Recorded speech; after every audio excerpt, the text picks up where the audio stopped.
May I ask, Dr. Oppenheimer, what are you up to? Does anybody live down there? Millions of prairie dogs. But their doom, General Groves, by progress and the fact that they kill each other. I thought man was the only animal to indulge in that sort of thing. They'll be extinct in another 1,000 years. Still, they might very well outlive us. Bob, it works? It works. Oh, you guys. You've pulled off a miracle. We're not sure where that miracle will lead. Where? Right to the end of the war. But when? When do we get it? Casing and fusing the bomb will take another 6 or 8 months. You know the problems. Well, I'm activating stage 2. I've got to get me a pilot.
Sit down, Colonel. Ever hear of the Manhattan Project? No, sir. Relax. A young Tibbets, under 30. But you got a fine track record. One of the most experienced men we have in the new 29s right now. I run a top-secret project. Codename Manhattan. Lansdale heads up security. 50,000 people are involved, and you never heard of it. So he must be doing a good job. The man next to him is the one you'll be working with most closely. His name's Bud Yuana, and he's as good as they come. We stole Deke Parsons from the Navy. Knows more about explosives than any man alive. Dr. Ramsey's field is nuclear physics. His IQ equals my weight. Now, we built a bomb. At least we're down to the short strokes. It's big, it's heavy, it's very sophisticated. And it's a powerhouse. Just how powerful, we're not sure. But this we know. 1,000 B-29s loaded with conventional explosives wouldn't equal the force of one nuclear explosion. Nuclear explosion? Atomic. Don't try to picture it, Colonel. I'll explain later. That's quite a secret. Now, MacArthur doesn't know about it, neither does Eisenhower or Admiral King. Nobody knows about it who shouldn't. I can make it. Your job is to train and command a special squadron capable of delivering the package. You're accountable to me, the Secretary of War, the President, in that order. Anybody, anything you want, you use the word silverplate. That's your priority code, silverplate. As far as pilots and crews are concerned, the Air Force staff recommends these airmen. I would prefer to pick my own crew, sir.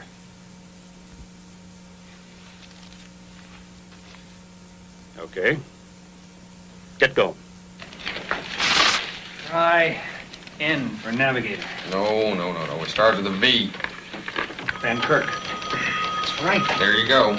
Dutchman's best navigator alive. Check out Theodore Van Kirk. I want him. He's got the knockdown on everybody. Security? Ooh, well. Say there, you got anything on me? Nothing you don't already know. That's right. I'm just a poor, innocent country boy out of yesteryear.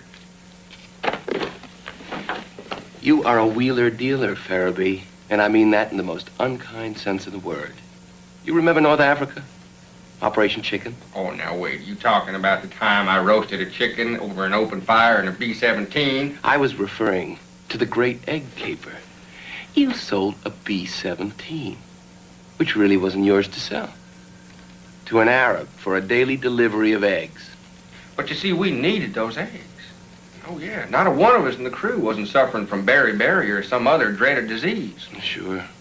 Anything to help the morale and health of your buddies. Tibbets.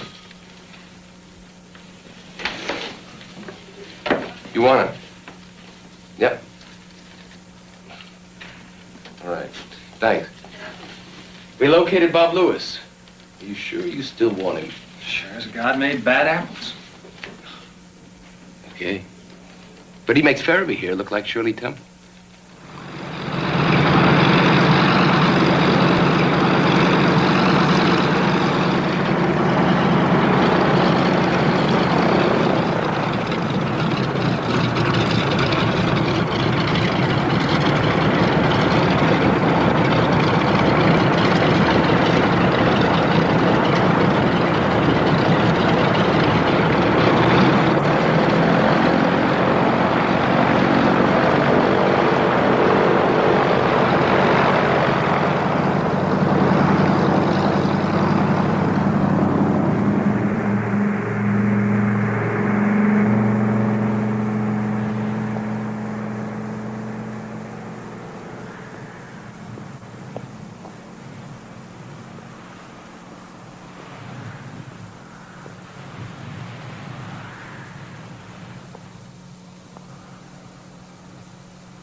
This place got a name, Sergeant? Why would anybody name nothing? Yeah, this place is Wendover.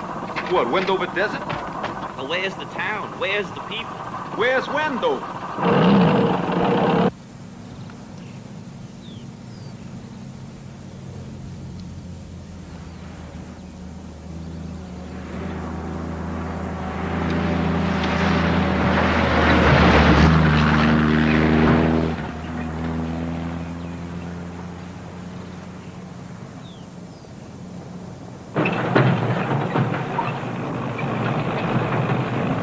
You know, you look like someone I once knew. Got it. The rat race is at Fort Smith, Arkansas. The what? You used to be a waste gunner, right? Yes, sir. Till I got shot up. I never forget a game of chance and cunning. You did say rat race? It's like a horse race, only with rats. You line up the little dollars on a long table. They run the length of it for a hunk of cheese. Hey, tell me, good buddy, what are we doing here? You tell me, sir. You got the bars.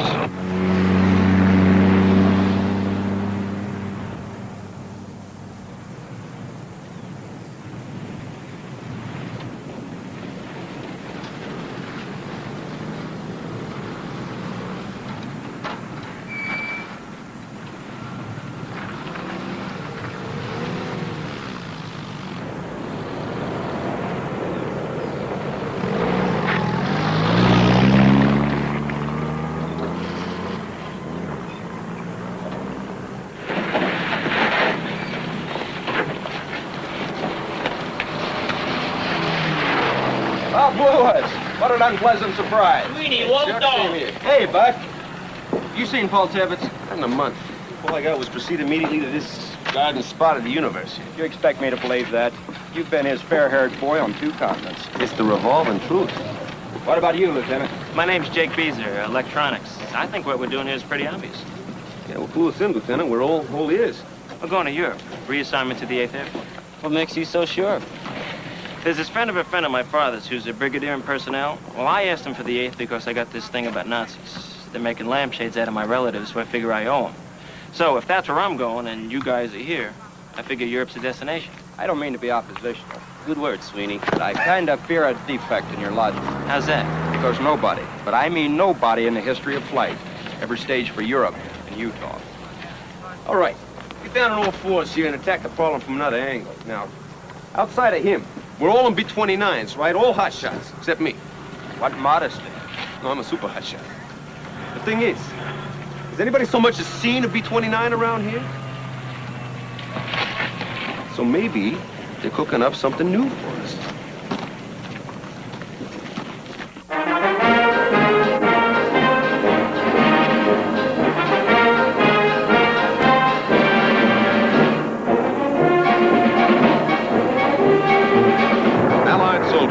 Germans everything they've got after a savage night of fighting, but it's a costly battle, autumn days filled with suffering and pain.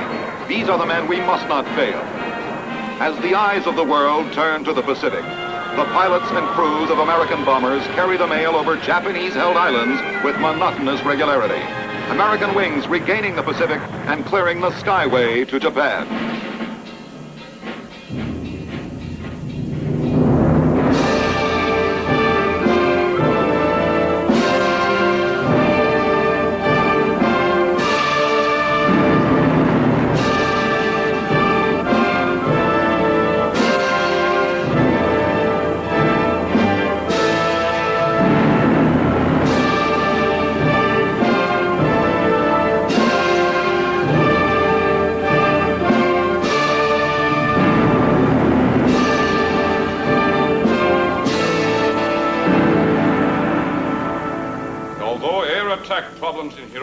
Can hardly be characterized as severe. Immediate action must be taken to clear fire breaks throughout the city. I need not remind you, gentlemen, that Hiroshima in its entirety is a city of wooden structures in a tinderbox that could be set aflame by a single match. We have been spared incendiary bombings by the enemy's B-29s operating out of the Marianas.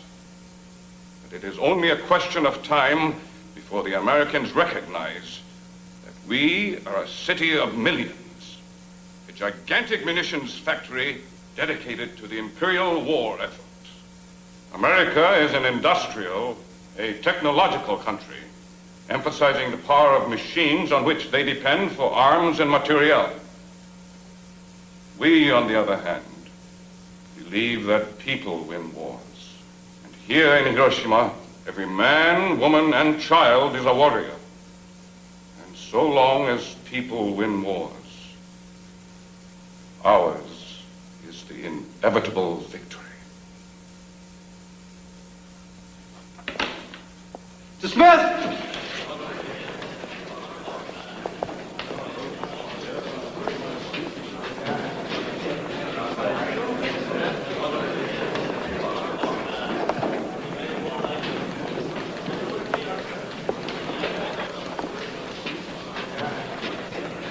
How do you think it went? Very well, sir. I was moved so much so that I feel inadequate. In what way? I'm not engaged in the manufacture of munitions. I doubt if I will even have the opportunity to build a fire break. You have other duties. I prefer. What, Yamato, would you prefer? Sir, may I respectfully request an immediate transfer to combat duty? The request is admirable, but out of the question.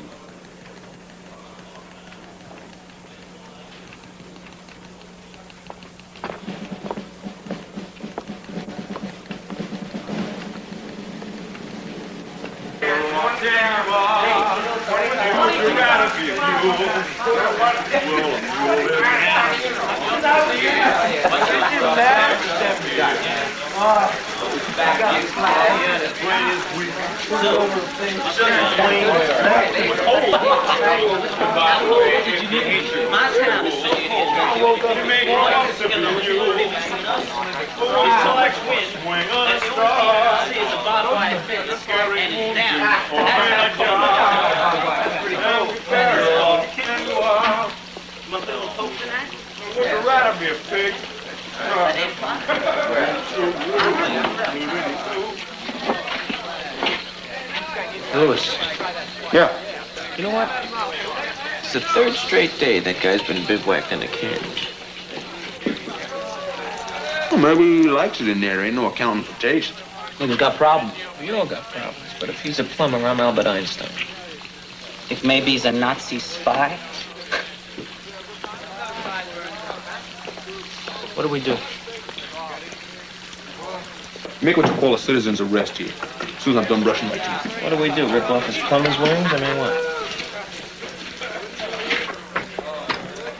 Hey! Give me that wrench. Hey, what's going on, guys? We got us a spy here, Dutch. A spy? Well, let's hang his neck from a pepper tree. There's not a tree within 100 miles. All right, then, how about the flight tower? This guy's a spy, all right. The only thing, he's base security. He's spying on us. Fellas don't mind. I'd like my wallet back.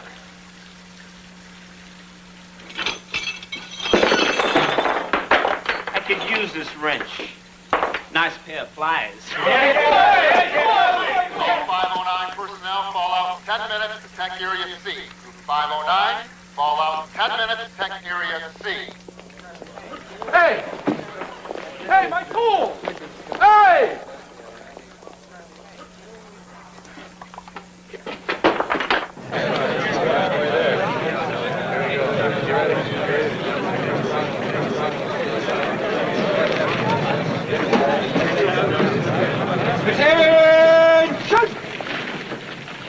Please.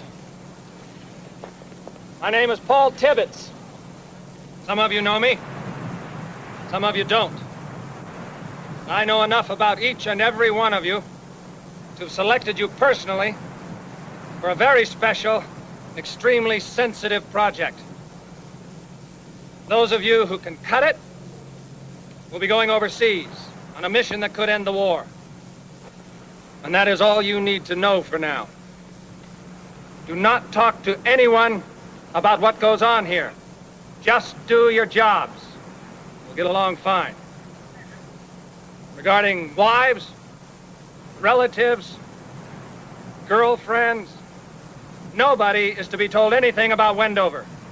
Nobody not directly involved with this project and its objectives will be told anything. Now, you will all receive 2 weeks' leave, starting at 1,200 hours today. Lieutenant Jacob Beezer, stand by. The rest of you dismissed.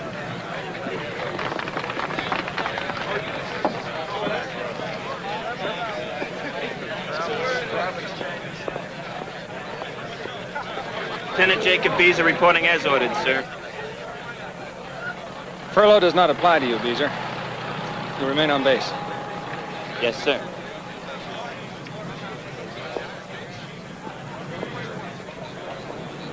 And about Beezer. What about him? Who is he? What's he doing here? I don't know, Paul. Since you didn't request him, I didn't check him out, but I will. I hope this furlough idea of yours pays off. I know it's risky, but it's worthwhile. Don't worry about it. Oh, I wouldn't worry about it if I were you either. It's my neck if somebody fouls up.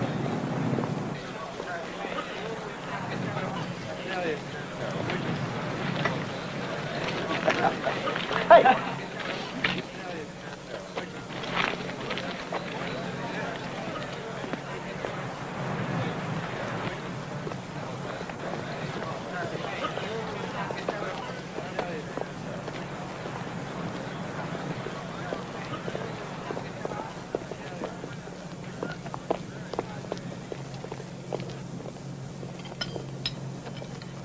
B-1 rocket or something. More like a glider with a hook for towing. I'm getting out of here. Well, I knew it'd be something like this. Peas are busting out all over this place. See you, Ferris.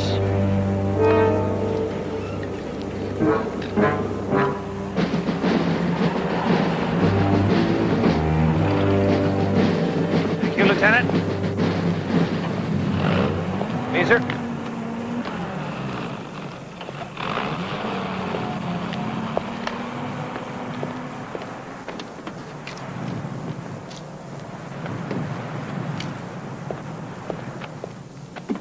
I understand you put in for transfer overseas. Yes, sir. Why? 5'7". Actually, sir, you've been overseas. I haven't. I've been teaching radio and electronics in Florida all this time. I figure if you're wearing a soldier suit, you ought to do a little soldiering. Aren't you curious about this mission? Absolutely, sir. You ever been to Los Alamos? Never heard of it. Neither have I. That's where we're going. May I ask why, sir? You really don't know? No, sir. Beezer. Just between the two of us. Neither do I.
Gentlemen, I hope you're in the mood for a little conspiracy. I'll have to ask you to remove your jackets and all Air Force insignia. When we get to Los Alamos, you'll be just another couple of broken-down Army engineers.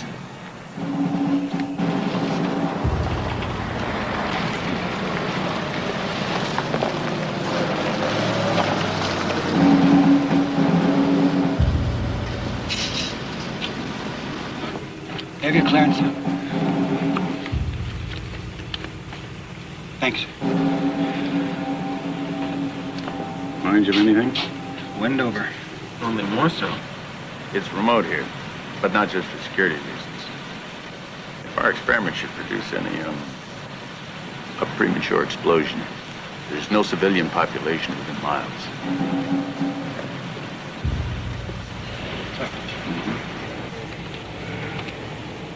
All clear, sir.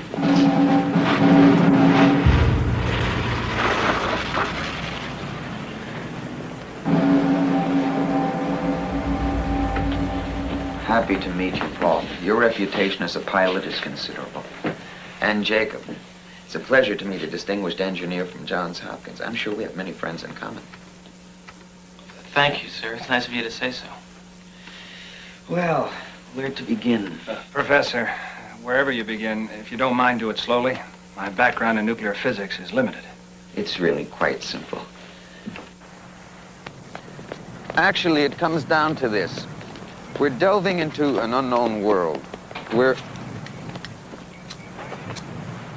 exploring such issues as what is matter and how short can a short time be, basic questions. The problem is how to fuse a sufficient amount of uranium-235 to bring about an atomic explosion, and how to make it happen at the precise millisecond you want it to happen. We've found a way To release the power of the atom and control the energy once it is released? Precisely. There's not a bomber built that can carry a cyclotron in half the physics labs in Berkeley. Dr. Einstein's original version, you'd need 3 freight cars and a locomotive. We've managed to pare it down. Just as you people have increased the payload of a bomber. This is mind-boggling. I mean, if this thing is just the tiniest flicker off, it could... Precisely.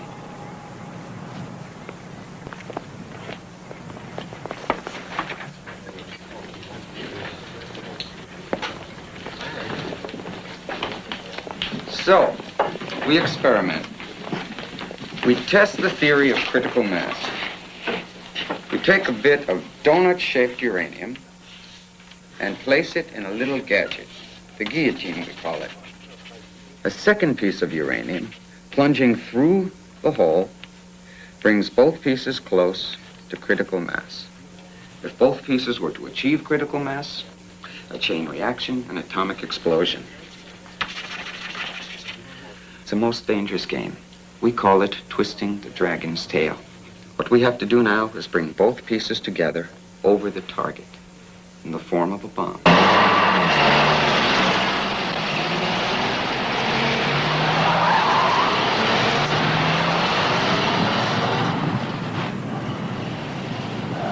Well, Beezer, what do you think? I don't know, sir. I need a little more time, I guess. Right now, I'm just kind of numb. Yeah. Can you give me a rundown on that, what do you call it, the electronic countermeasures? The bomb's fuse mechanism is partially electronic. Under barometric pressure and at a designated height above the ground, relay switches will trigger the cannon device and... boom. But what do you do? The bomb circuitry operates at a designated wavelength. Enemy radar could cause us certain difficulties if the same wavelength were used. They could jam the works. Or even worse, they could blow us up. My job is, don't let that happen.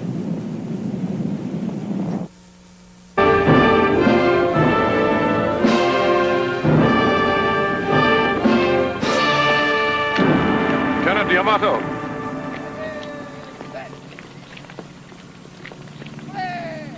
Would you care to join me for dinner this evening? Sir? My daughter is an excellent cook. At least I think so. I would be honored. 7 o'clock? Yes, sir.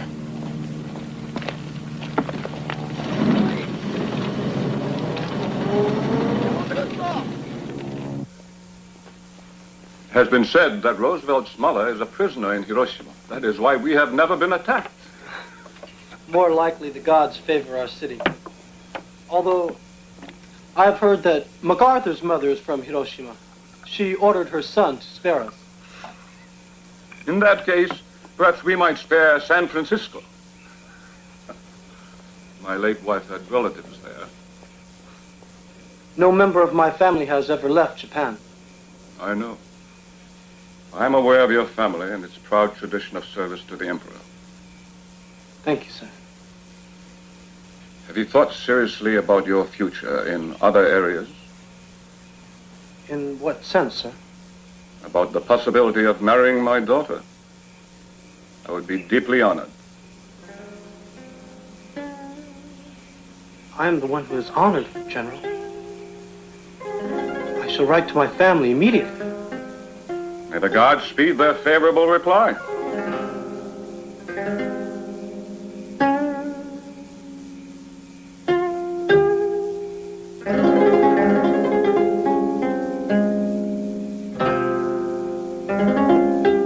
You got here 10,000 pounds of bomb, Colonel. It ain't gonna work. And what we need is an adapter.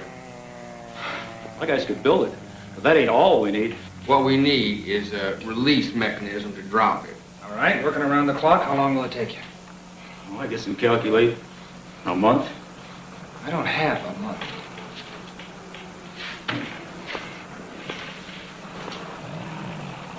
Tom, what about the British Lancaster? It has a hook-type release. That'd work.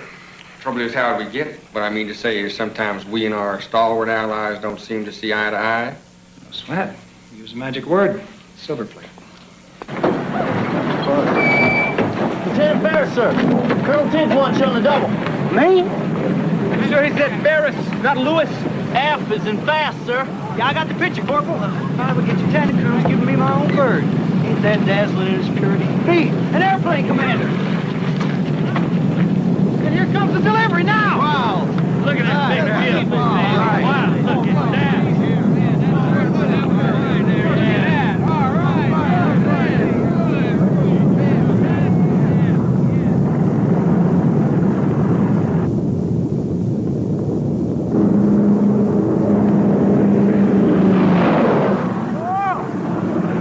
Beautiful.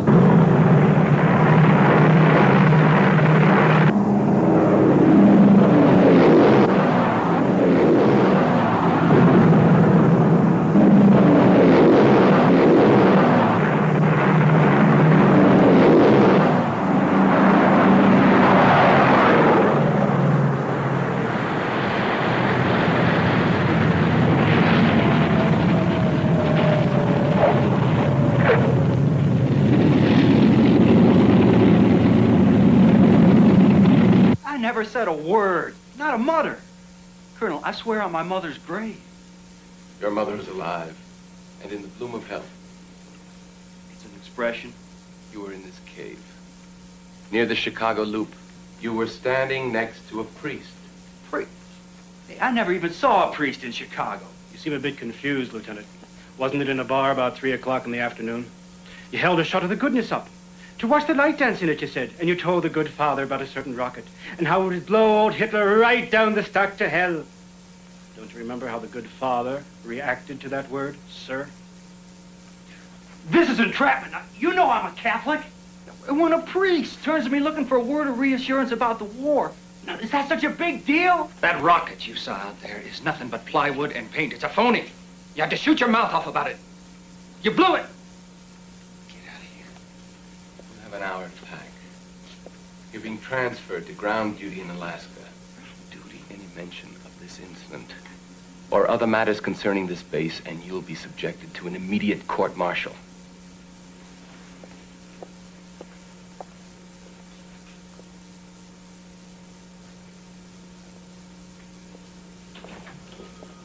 Quiet down. Free to go. I'll see that the news of these Alaskan transfers gets circulated. Stupid. Not stupid. He's just got a fat mouth. Not him, me. I'm stupid. I picked him. You want him back? Just say the word. No. No, he's dangerous. Get rid of him. Really? Okay. No, Bud, I didn't mean get rid of him that way. Do what you said. Send him to the Aleutians.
Right in the back, huh?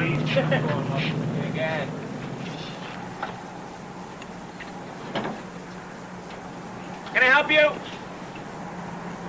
Beg your pardon, sir? You a little lost or something? No. Then do something nice, like lose yourself. Sorry, sir. What are you, like my shadow? A bodyguard? I guess that's my job, sir. But why? I'm like insignificant here. I'm just a technician. Maybe, sir, but I got orders from both General Groves and Colonel Lansdale, sir, to protect you. From what? The guys are already avoiding me because of your devotion. How about a little bribe? Why are they doing this to me? This I don't need. Sir, what I don't need is 20 years in Leavenworth and a dishonorable, which is what I get if you're got at.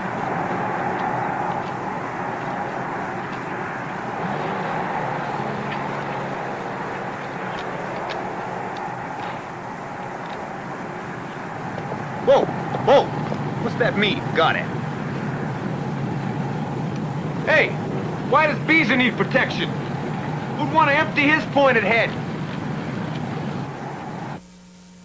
And for those of you not yet assigned to Alaska, let me give you one last warning. Control your curiosity. Find a healthy substitute for it.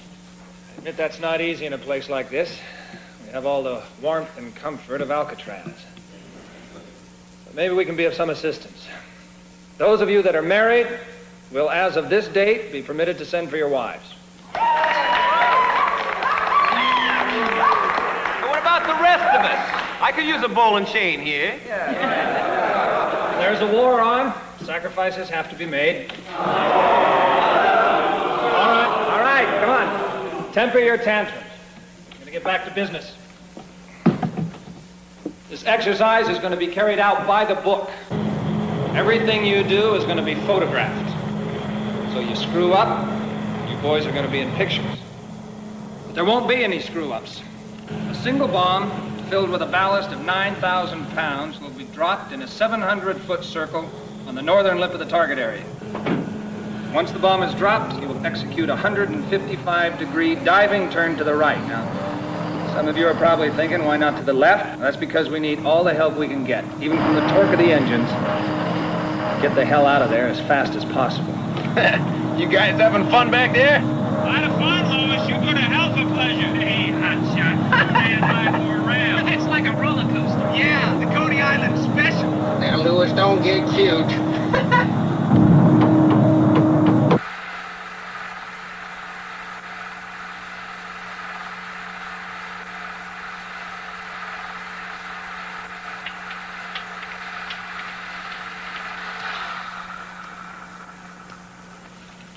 Two of my instruments malfunctioned. I never got to your recommended countermeasures. How far off was the plane at impact? 7 miles.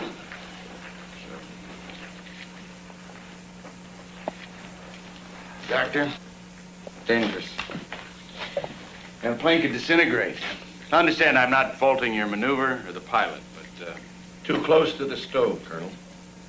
Well, how do I get away from the heat if I can't get out of the kitchen?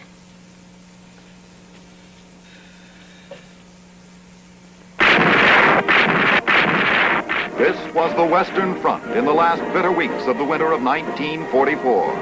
As the news of Europe came through the fog of war, we at home watched the casualties mounting. The hope of ultimate victory and peace loomed ever more important. And overhead, the fight goes on. Despite Japanese kamikaze pilots, American naval superiority continues blasting the savage beasts of Bataan out of the sky. Casualties are heavy as our American boys must sail on for the bitter battles ahead. Where were you in 1941? I was in Tokyo at Boei Daigaku Defense Academy. I just received my commission. In those days, 100 troop ships anchored in that bay.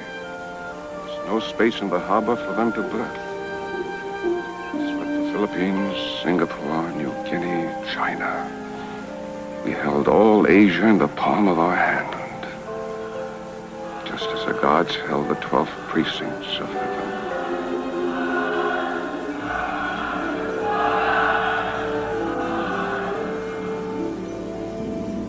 So it will be again. You have the weapon. Kamikaze. Our young warriors.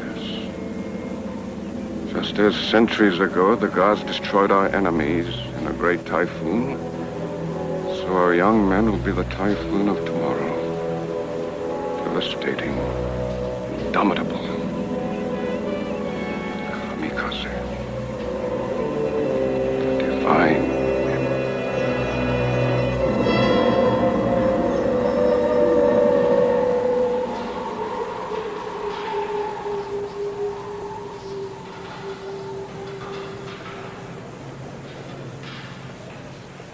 step forward, 2 steps back. Where we started, always the same questions. How big is that blast going to be? And will the bomber survive? Now, Deke, if the aftershock is going to be as big as you're telling me, the bomber won't survive. Not if it's hit from the bottom. What if the escape maneuver was in a direct line away from the blast? If instead of banking, you went into a climb, that gives you minimal vulnerability with no broad surfaces exposed. You can't climb fast enough. Besides, it's worse getting hit from the back than it is from the bottom. You're guessing, right? Has anybody ever put a B-29 into a wind tunnel backwards? Deke, I don't need a wind tunnel. I know what happens under natural conditions, like flying into a front with a thunderhead 10 miles high in an anvil lip. What happens? You're hit at the core by opposing wind columns at 150 knots. The plane disintegrates. You ever have that experience? No, or I wouldn't be.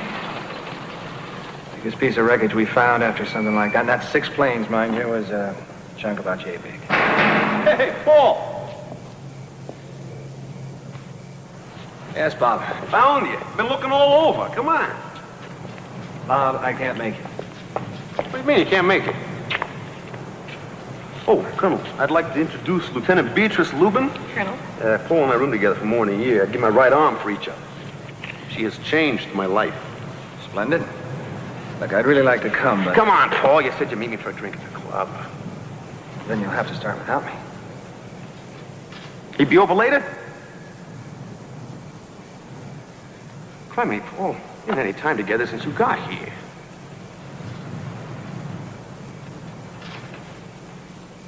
Yeah, well, this war's getting to be an inconvenience. All right, we're off in a cloud of daffodils.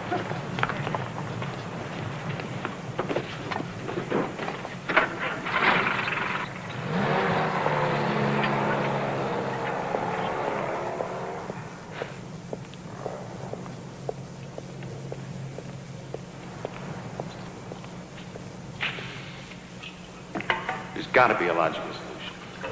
It's like trying to find a logical solution to flak, an act of God. Well, I don't know about God, but flak can be rendered ineffective with armor.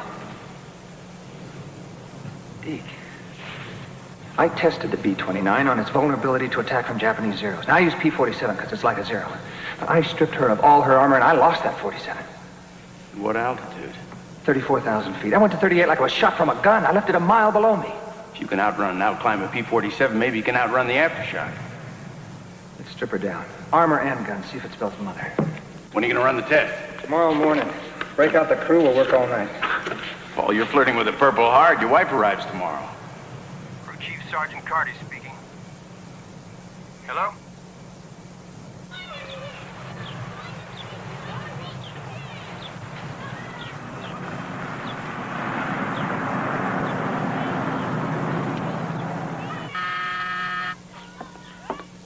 Bobby. Hey, Lucy. How are you? How you doing? Oh, you look great. Thank you.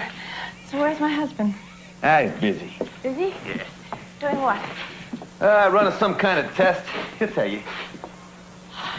Would you like to make a bet on it? I mean, do you have any idea what we went through at the front gate? Yeah, more or less. You do? Uh-huh. So what's it all about? You're gonna have to ask Paul. How are the kids? Kids are great. They're outside playing. Please, sit down.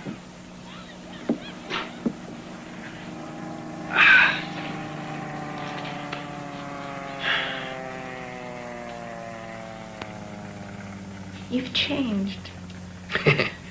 Yeah, guess we all have. You're referring to Paul? Command does strange things to people. Does even stranger things to relationships. The higher he goes, the less I see him. I'm praying to God he doesn't make general.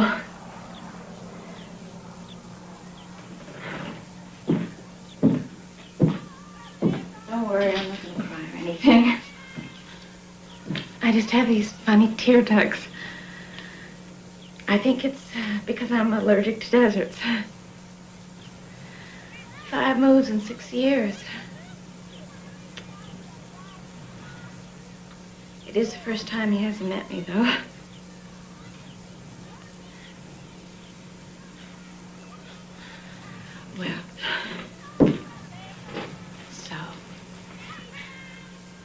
What's new in your line? Well, still a dirty old bachelor. That's lucky. Think of all those husbands that are catching hell right at this very moment. All up and down this glorious, beautiful street.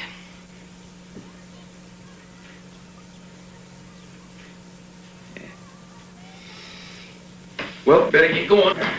Paul and I are running a test. He's waiting for me at the strip. Bobby? Thank you. Sure. Listen. If you could drop by for 5 minutes, why couldn't he? Lucy, I'm an airplane driver. He's the boss. He's got 1,000 things to do. Well, give him my regards. I'm sorry I said that. I'm sorry.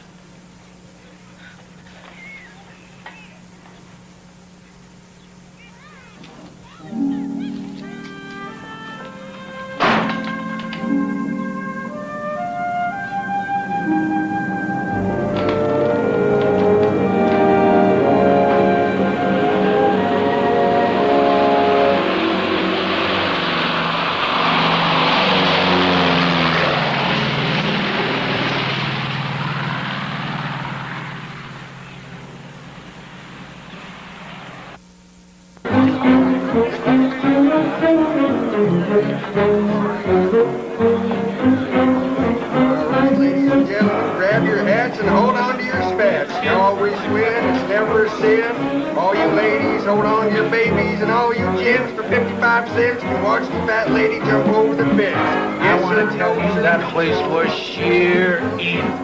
Well, the next thing I know, I'm turned upside down over Berlin. Well, my bombardier, hello, it's him. He's got me by the feet. I'm taking LOPs of the sun like this. That's when we find out that we're over Wilhelmstrasse. And all the time, we should have been more for Friedrichstrasse. Would any of you young people care to buy a combat-weary veteran another knock? I will, sir. Oh, I'm sorry. Dumb luck, little lady, all right? You want a tickle, then bet a nickel, all right? You want a roar, then bet the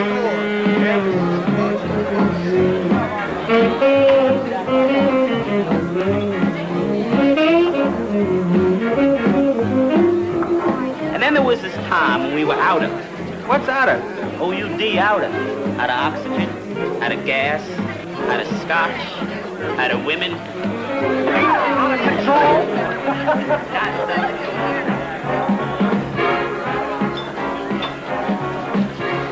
You know what? You give me a perceptible ringing in my ears. It isn't me, it's the noise level. How about you and me find a nice quiet place and get down to basics?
you've got it. That 1,000-yard stare like you've been through a war. Not quite. But it'll do till the real thing comes along. How'd it go, the test? Oh, successful. Beyond my wildest nightmares. God, I'm glad to see you.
Yankees win a doubleheader.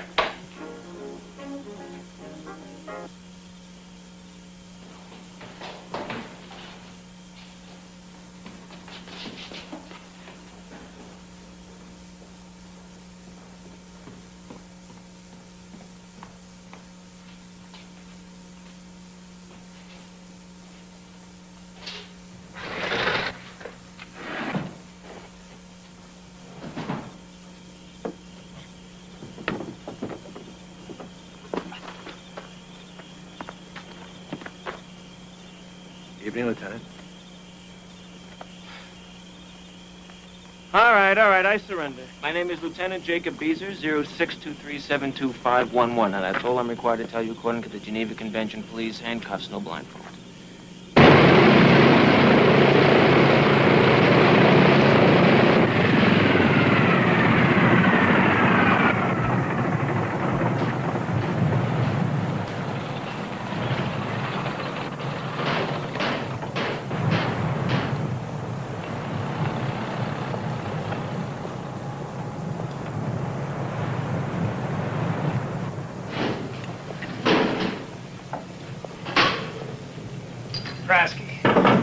Oh, hi.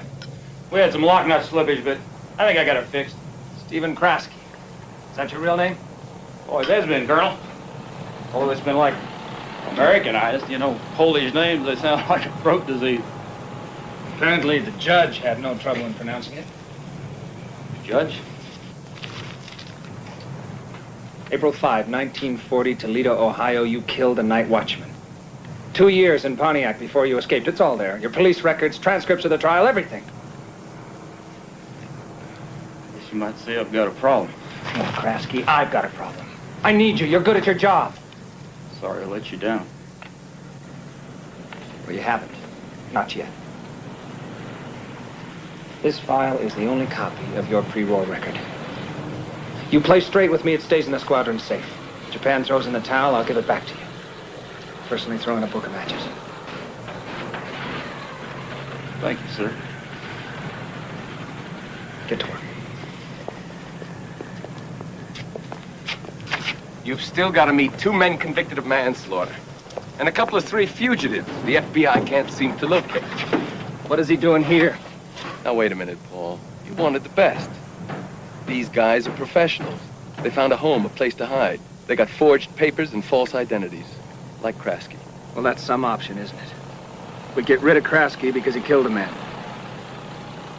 Or we give him another chance so he can help us kill thousands.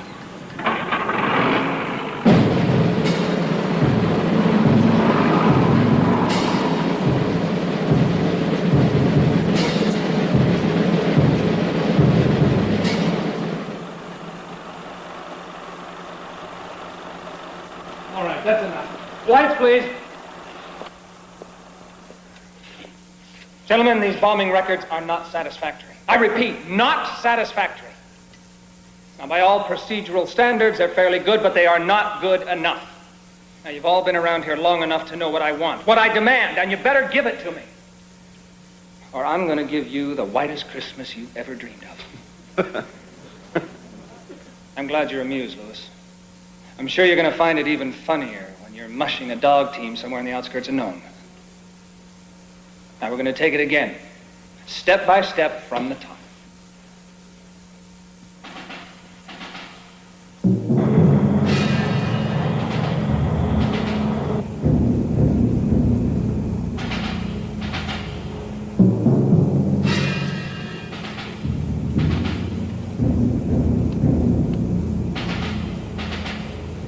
Barry! Hello. Aiming point coming up.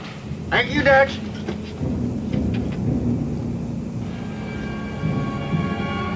AP inside. All right, Louis, I've got the plane. It's all yours.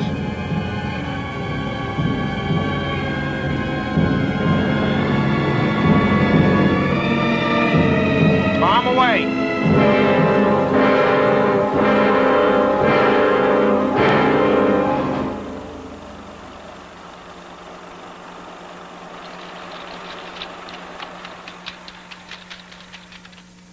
Can it be the Norden bomb site? Triple checked, calibrated, and checked again. Then what is it? Mechanical error? Human error? You know, it could be because we never dropped a bomb from 31,000 feet before. I want Captain Lewis, his airplane, and crew on the line loaded for another run right now.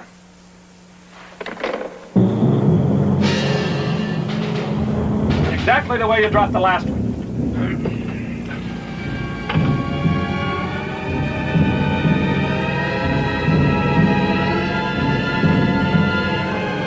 All right, Bob, I've got it.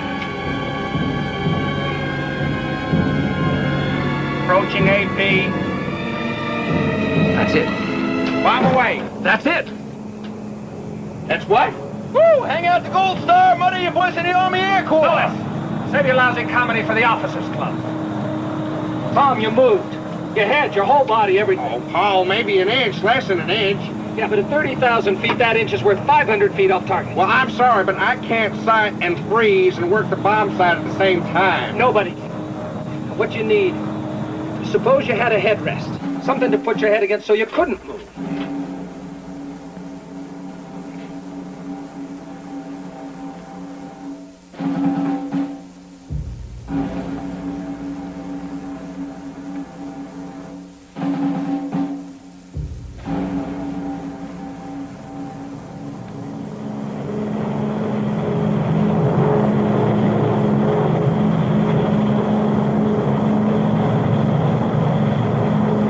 Approaching AP.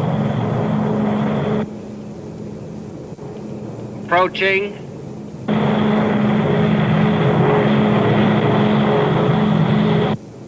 And now, bomb away.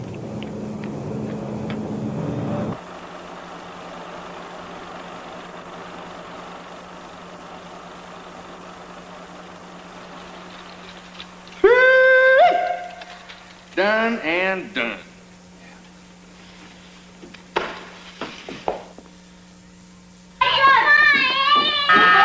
Please stop yelling. Good evening, Mrs. Tibbetts.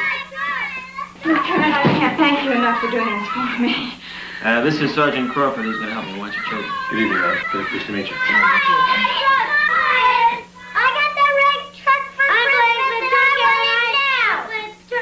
Attention!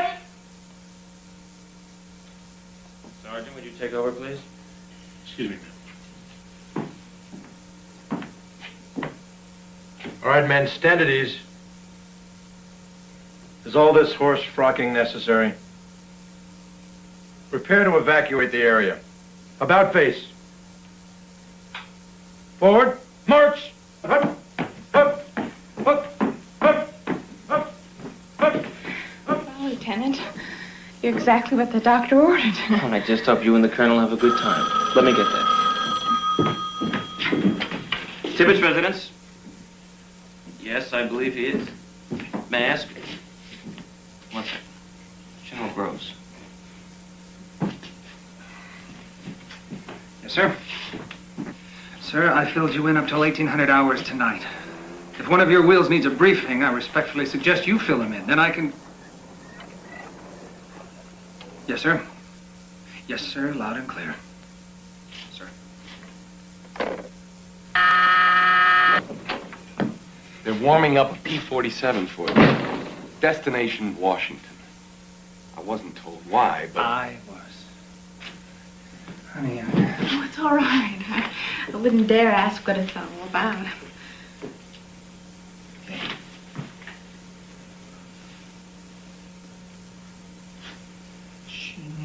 keep it in the family. It'll drive him nuts. Let's go.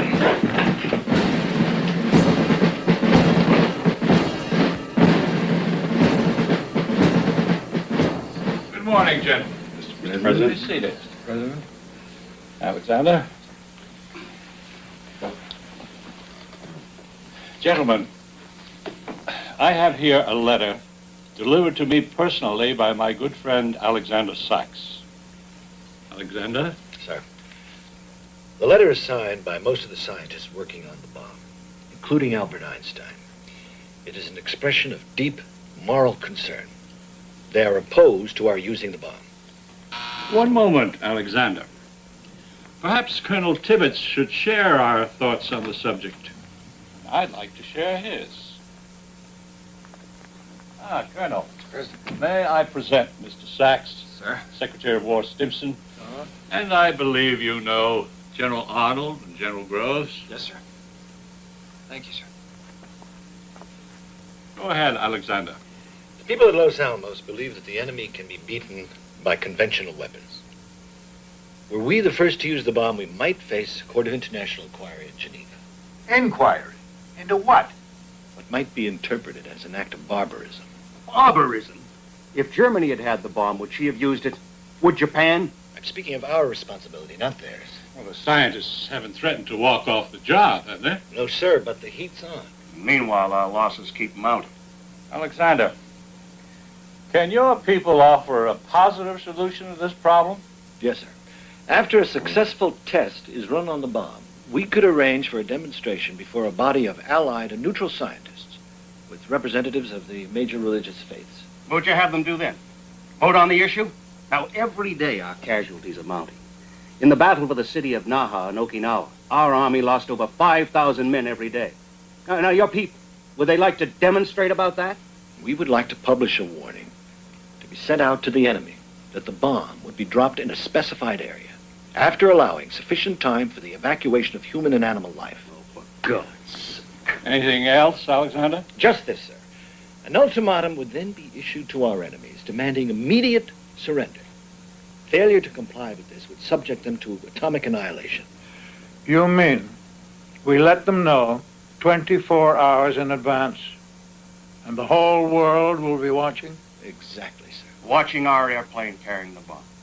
Watching it come in like a sitting duck, with every gun in the Japanese Empire trained on it. Alexander, how long would it take to carry out your program?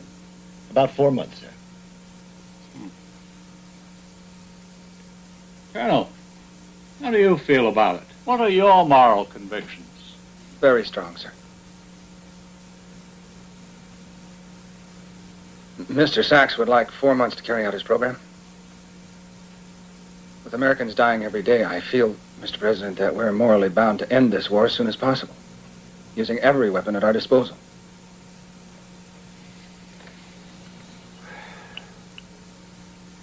I'm inclined to agree with the Colonel.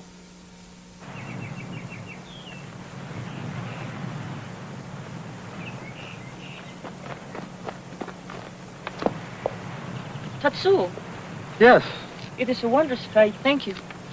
I thought with your interest in flying. I want to thank you for that, too. It is you who first interested me in it. I hope I have brought you good news. Yes, excellent news. Our father has given his consent to my marriage. Congratulations. Now you may congratulate me. The Imperial Air Force has accepted me. But you're only 14. Only?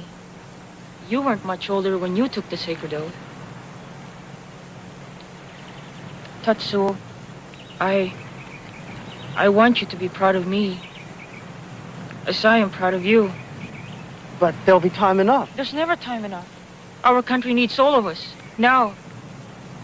Who told you that? You? You've said it many times.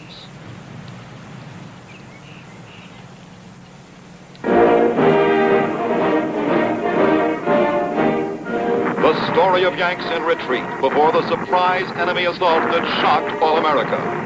Soldiers fighting snow and freezing temperatures, along with the greatest Nazi offensive the Yanks have faced. This is the day-to-day life of our men along the Western Front. The attack did not surprise them. They have been fighting the Germans in Europe for more than 6 long months, and they know them for the fanatical fighters they are. Despite the enemies of cold and exhaustion, our boys take time out for the traditional Christmas dinner as they deck the halls with some Yuletide cheer.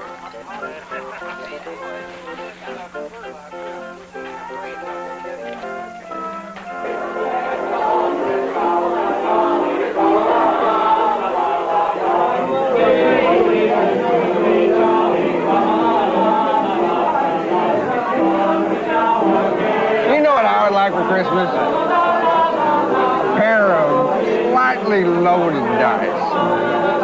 You happen to know where I might get them? Shoot an elephant.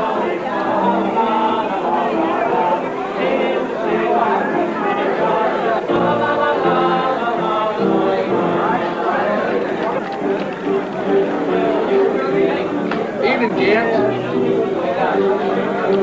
Strike two. Say, bartender. What's going on around here? Well, it's Christmas, son. Haven't you heard? What have you got for a poor, lonely orphan boy far away from home? Just picked your poison, sir. Well, how about some of that harmless-looking stuff? Kind of looks like water. I believe they call it vodka. They put me in the deep freeze. Who? Tibbets. He reams me out in front of my crew. Save you stupid jokes for the officers club. Well, that's a good idea. Why don't you give me one? I don't happen to be in a joking mood.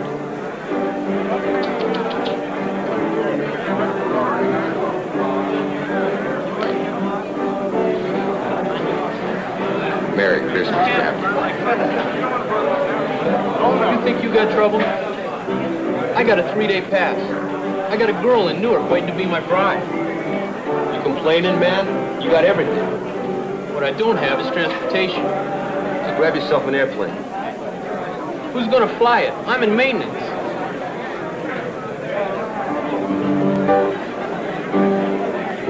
What's your name? Stahl.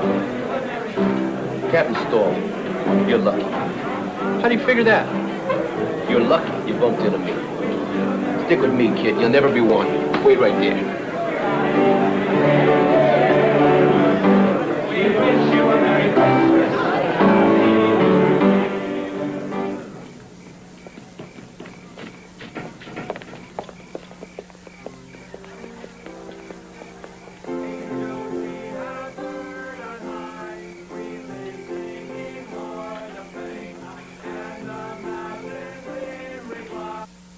Well, sir, all we've got left is a C-45.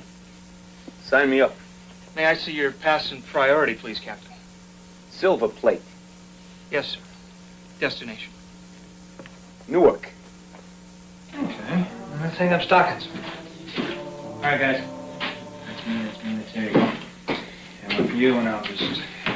Paul, don't you think you should make an appearance at the club? Honey, they don't want the old man hanging around tonight. He's just going to put a crimp in their style.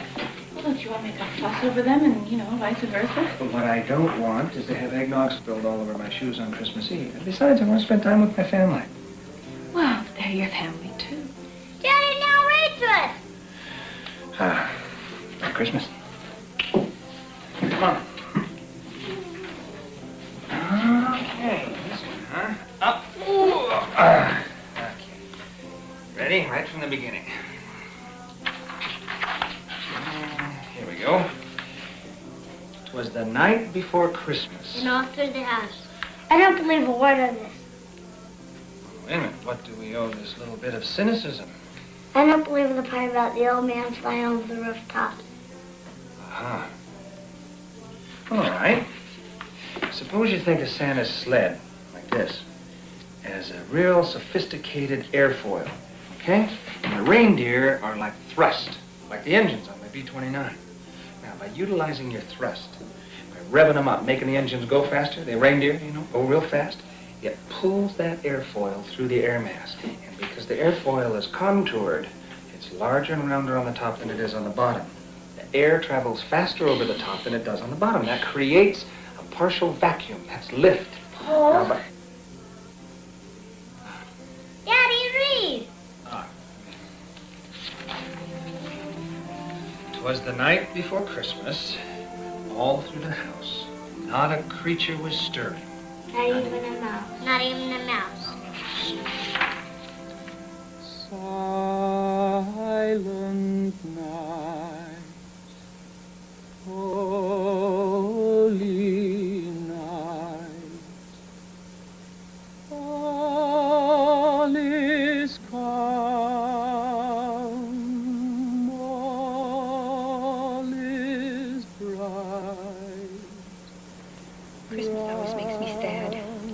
Why? I don't know. I never have enough money to buy the gifts I want for my family. It must be terrible for poor people.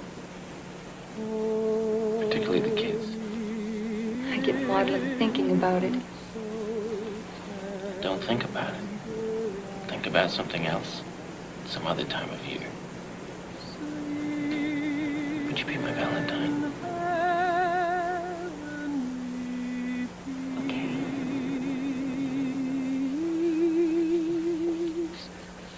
Sleep in heavenly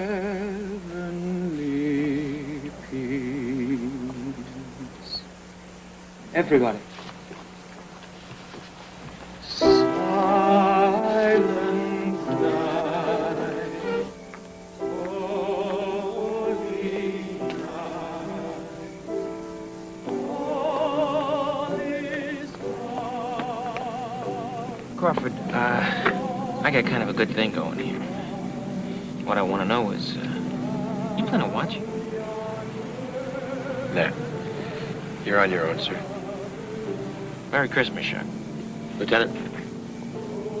Happy hunting.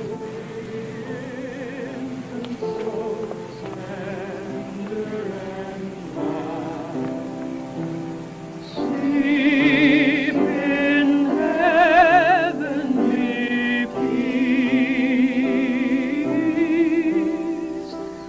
Sleep in heavenly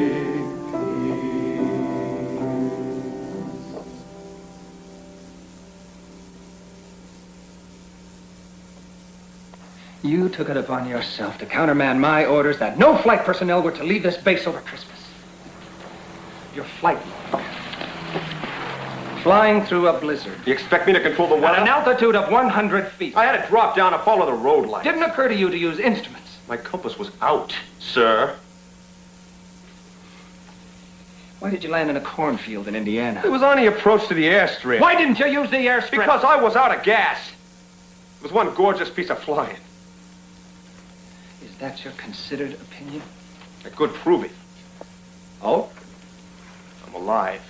And I've got a deadline to meet, and I'm damn well going to meet it with or without your help. Tibbetts, you're obsessed with this mission. And you are not irreplaceable. Oh, that's your considered opinion?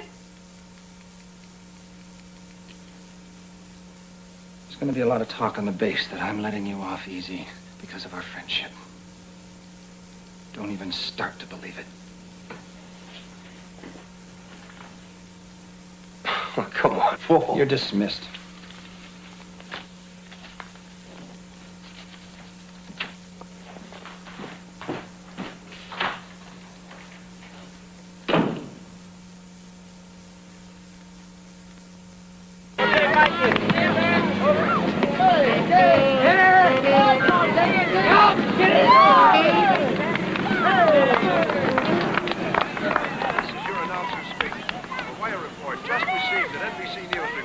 President Roosevelt died this afternoon at Warm Springs, Georgia. Few details are available at this time, but we have learned that Vice President Truman has been notified. Someone We repeat, please President listen. Franklin President Delano Roosevelt is dead. died this afternoon at Warm Springs, Georgia. Although no confirmed details have been released to the press, an early report states that the president died from a cerebral hemorrhage. It is expected that Vice President Truman... The funeral procession of President Franklin D. Roosevelt made its way through the streets of Washington as a nation in mourning paid tearful tribute to its beloved leader, a man who will long be remembered for bringing light to this time of darkness. I, Harry S. Truman, do solemnly swear You will faithfully execute the office of President of the United States. that I will faithfully execute the office of President of the United States And will, to the best of your ability, and will, to the best of my ability, preserve... Boy, is he in for a and surprise. defend the Constitution of the United States. He didn't know? preserve, protect, and defend the Constitution of the United States. So help you God. So help me God.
In my kitchen. Go ahead and look if you want to. I've seen it all. You look outside, you'll find a Jeep in the swimming pool. I'm not one to file charges, Major. But... How much? Well, $1,000 for cleanup, $2,050 for glass and plumbing, paint, $450, carpet, $900. How much? Well, there's more to this list, you know. What's the total? $9,443 minimum. Listen, I'm awfully sorry about this. Looks like they all of a sudden got altitude sickness. Yeah, I get... 4, 5, 6, 7, 8. Here they come.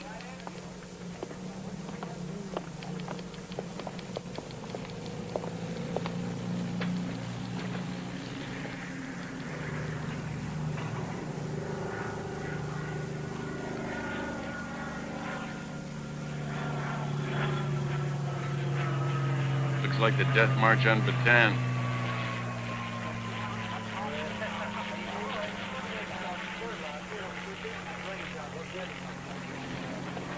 You know what's happening, Paul?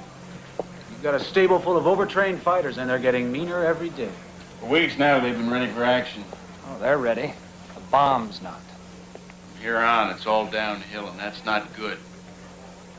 Dutch, notify all personnel, pack it up, and stand by for immediate departure. Where to? Western Pacific. The island of Tinian. Think you can find it? Just give me a flashlight. Deke, notify General Groves. Tell him the 509th is taken off.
Tibbet. We've got a fuel injection problem in Captain Lewis's plane, over. On my way.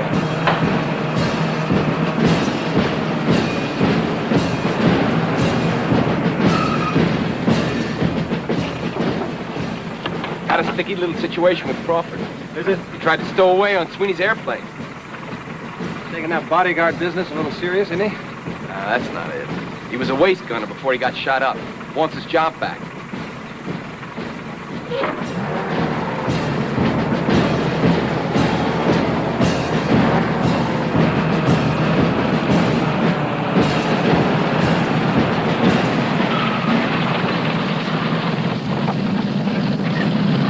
What's going on?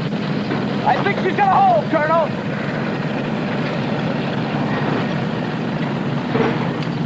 Lay that stuff out! Lewis!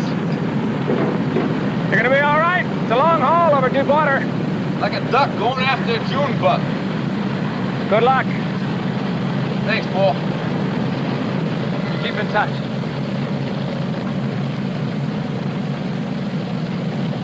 Clear on 2. Clear on 2. 2's clear.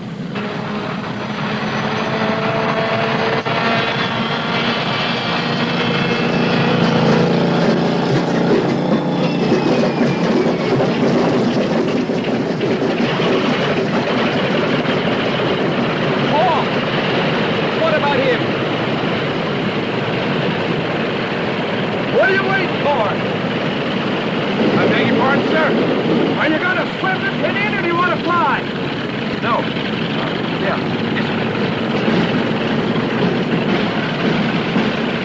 Thank you, sir.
Won't be long till we join them.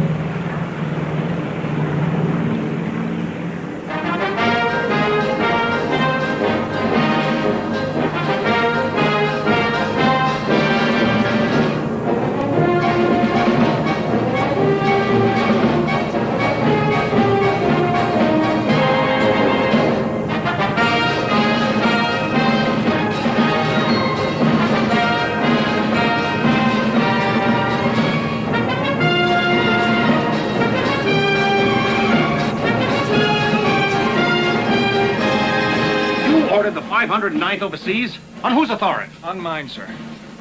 Frankly, I expected some flack. From who? From you. You know what you've done. Yes, sir, I think I do. No, you don't. You forced their hand. Whose hand, sir? Los Alamos. Without your airplanes, there's no way those scientists can keep tinkering with their toy. Good thinking, Colonel. You got us moving.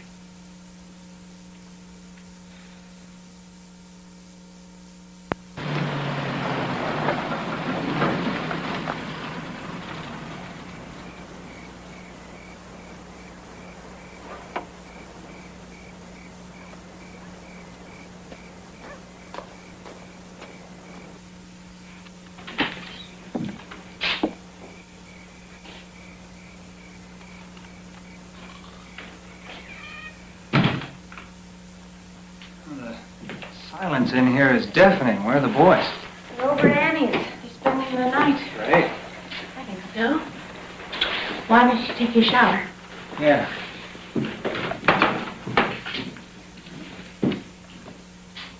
Honey, where's my chart? My map of the Pacific. The boys take it down?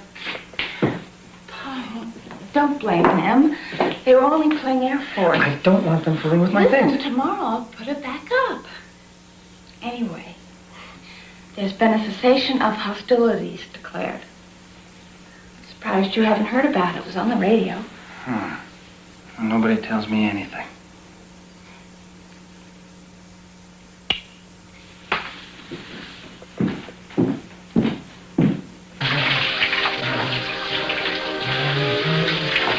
Hello?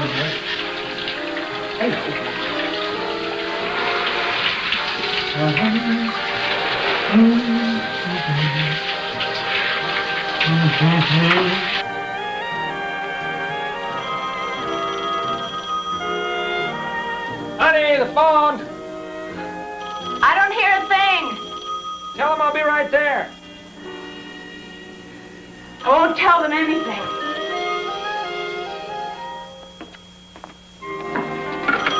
Hello?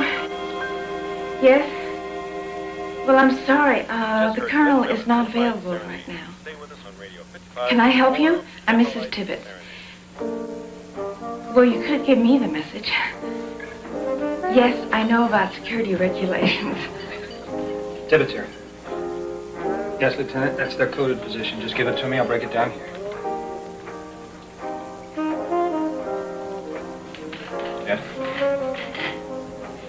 Okay. Honey, where's my briefcase? Now, I set it down here just a second ago. I need it because my code book is in it. Well, I found my map. That's one down. Right now, I need the briefcase. Sweetheart, if I have to turn this house upside down, I'm going to find it now. The game is over. Please.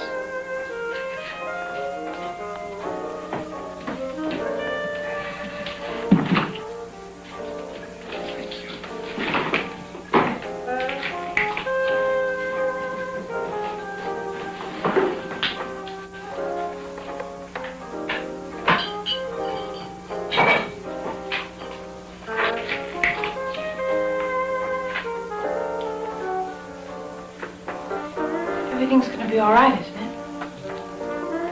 Yes, for now. Honey, would you turn off that noise, please? Please.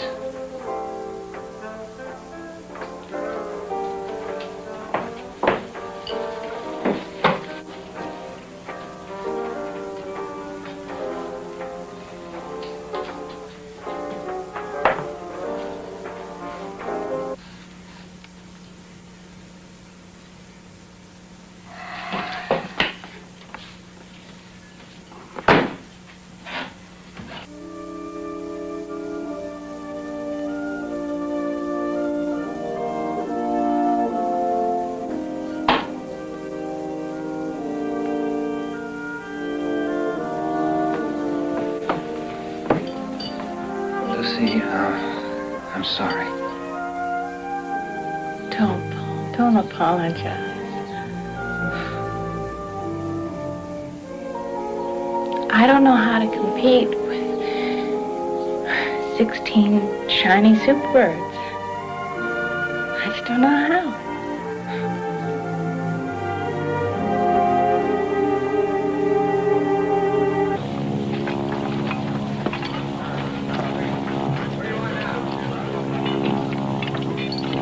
My brother, this letter is written in haste, as they keep us cadets busy morning till late at night, being taught all of the movements of flight training we will need in our glorious opportunity to serve our Emperor and the Empire.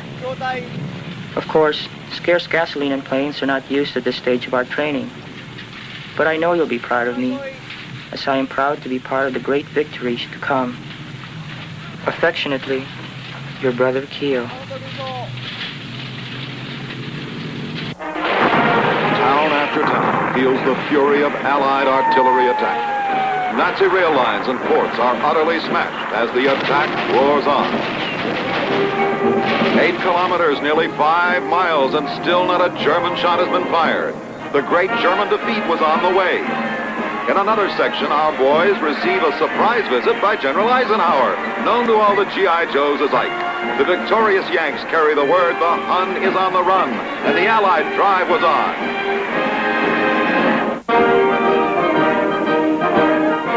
Wave after wave of speedy invasion barges carrying combat troops and vast quantities of supplies. But the Japanese offer formal resistance to the establishing of beachheads. The Japanese took the island in June of 1942. Now the Americans have come back to retake it. Despite heavy casualties, they are here to stay as they mark the way to Tokyo.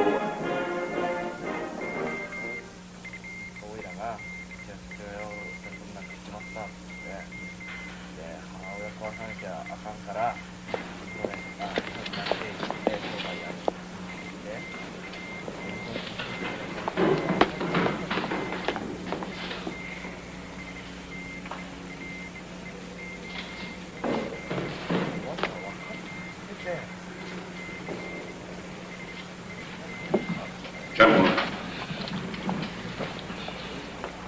Germany has surrendered. We stand alone. The city's morale is high, And it is up to you to keep it that way, gentlemen. But, sir, what is our position?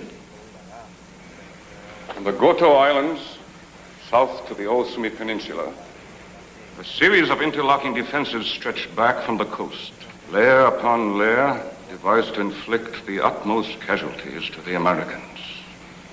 Our people of all ages, in or out of uniform, will be utilized. You may expect the initial assault Against Kyushu, 1 November, with a force of 815,538 troops. The invasion of Honshu is scheduled for next March, with an additional commitment of over 1,100,000 men. General Marshal, what are our estimated casualties? Well, Mr. President, it's difficult to give a specific figure. Give me your best estimate. How many casualties can we expect if we have to invade the island of Japan? Over 1 million of our men. MacArthur thinks we'll be fighting a guerrilla war that could last 10 years, a war of attrition. On the other hand, my estimate is closer to 20 years. The Japanese are committed to defending the empire to the last man. Casualty estimate is 4 million Japanese. On the other hand, there's a significant bloc that would like to end the war. The Japanese would sue for peace if they were encouraged to believe they might be given favorable terms. The problem there, Mr. Compton, is our demand for unconditional surrender. Gentlemen, I don't believe the American people would settle for anything less than unconditional surrender. Not after Pearl Harbor, Bataan, the way they've treated our captured American airmen. What are the estimates of casualties for the Japanese if we decide to drop the bomb? About 20,000 Japanese killed. Mr. President, my colleagues of the scientific community respectfully request a non-military bomb drop to demonstrate to the Japanese the futility of continuing the war. The thing that's been worrying me is that how can we be so sure this thing's going to work if it's never been tested? Well, a warning followed by a dud would be a real disaster. Assuming that it would work, I doubt whether a sufficient demonstration could be devised that would convince them to throw in the sponge. The point is, we don't have enough bombs, and it's vital that a sufficient effect be attained as quickly as possible with the few we have on military-industrial targets. To expect a genuine surrender, the Emperor and his military advisors must be administered a tremendous shock, carrying with it the proof of our power to destroy the empire. Such a jolt would save many times the number of lives, both for America and Japan. Gentlemen, I don't believe we have much of a choice. President Truman, in his speech at Potsdam, has called upon the government of Japan to proclaim now the unconditional surrender of all Japanese armed forces and to provide proper and adequate...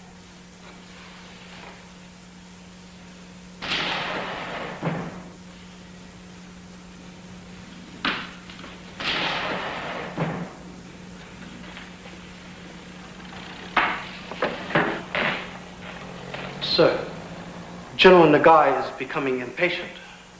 Truman will not accept a negotiated peace. It seems the Americans' demands for an unconditional surrender includes a form of government dictated by the Americans. What kind of government? One that may unseat the Emperor from his throne. Send the General in, please.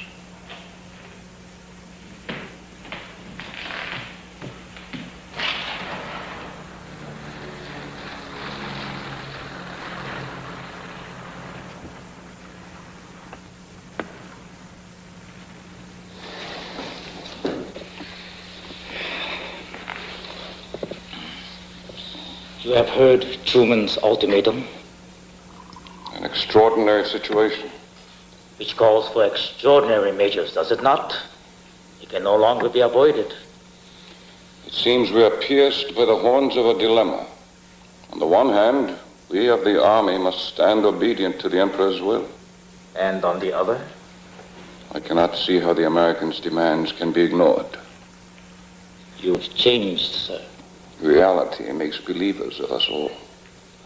That depends on one's interpretation of reality. There is a third consideration which understandably has not occurred to you. Do you intend to support the Emperor, whatever his response to Truman might be? So I have resolved. Your resolve needs stiffening. The Emperor has never understood the military. He is an amateur with a second-class mind, devoted only to his marine biology, playing with his fish and his shells and his seaweed like a child with a toy. That is enough, sir. And you, your only allegiance is to your class, an aristocracy of samurai, clinging to an outworn creed, a feudal notion of chivalry. I revere the throne. I would die for it. Perhaps you shall. And you, Nagai? What would you die for? The army. We shall continue the fight, even when there's no avenue of hope or escape or survival. Even if there is no emperor. I suggest you reconsider your priorities.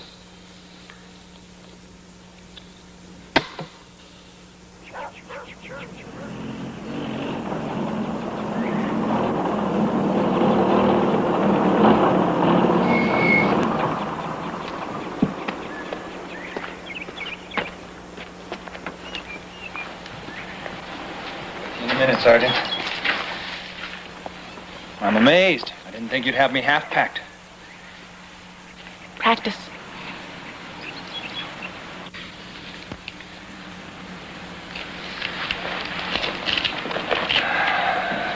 You've had a lot of that.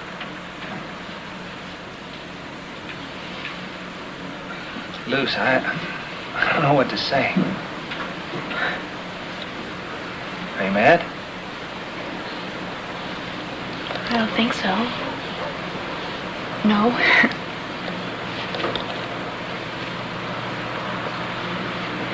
Well, I'm off. Yeah, I know. In a cloud. Luce, I've got to go to Tinin. So I'll go say goodbye to the boys. They're not here, Paul. They're staying with my mother. What? I've got something I want to tell you. We're going to be staying with her for a while. Lucy, when I get back, we'll sort things out, that's all. We'll never do that, Paul. You know that. It just got too confusing. That's what I wanted to tell you. That you're leaving me. I think it's mutual, don't you?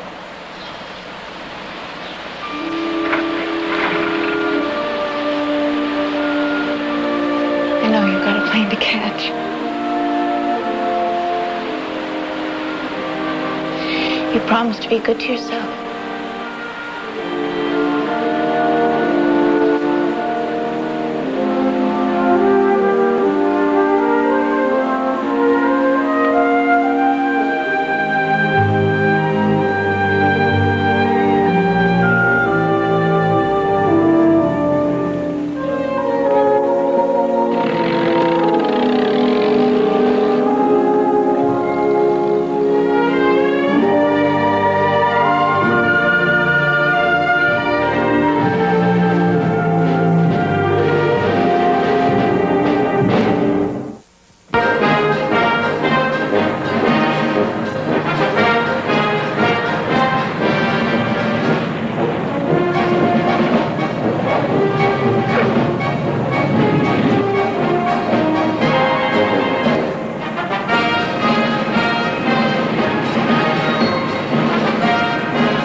be here, sir? I've been told, on good authority, that you know more about this bomb than any flyer in the Air Force. Is that true? It's possible, sir. I have more experience. In that case, I'd be inclined to say we can't risk losing you. You're too valuable. Just what shape is your outfit in? Excellent, sir. The best. I'm sure. But I've yet to see an outfit that, under ordinary circumstances, didn't screw up on its first combat mission. And under ordinary circumstances, I'd keep you on the ground. But these aren't ordinary circumstances. This is a one-shot, where your expertise might be put best to use flying the mission. Anything we can do to help you, you let me know. Thank you, sir.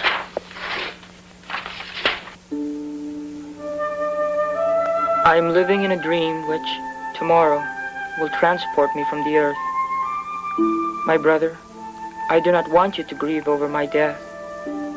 Death to me will come as swiftly as the shattering crystal, as bright and sudden as a flash of fire. Death is nothing to those of us who have been called gods without earthly desire. I shall carry the poem you gave me, as I join with a full heart that glorious band of brothers who have gone before me.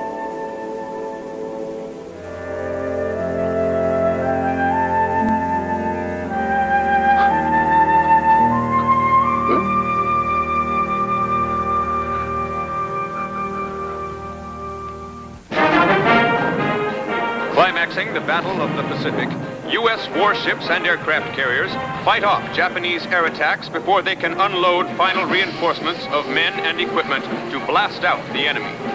Suicide Japanese units hiding out in mountain ridges and jungle terrain are flushed from their fortified positions. The casualties of this 3-week island battle are heavy, as 1,800 Americans and many Japanese are killed. But thanks to our brave men, a vital airbase is taken, enabling our allied B-29s to knock out the Japanese-held islands of the Pacific.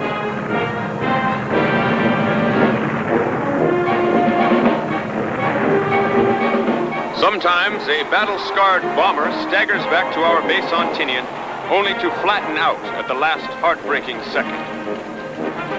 11 men and a bomber that didn't quite make it.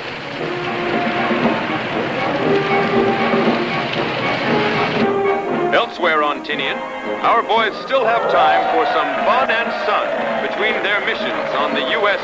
Sky Road to Japan.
Samurai sword. Interested in the helmet? Look, it's still got blood on it. Let you have it for a song? My country. A dozen eggs and a fifth of booze. Anything you got. I think I might try to liberate one myself. It's up to you, but it ain't all that easy, mate. You feel like exploring the morning? Yeah, sure.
Hurry, you got a cake in the oven?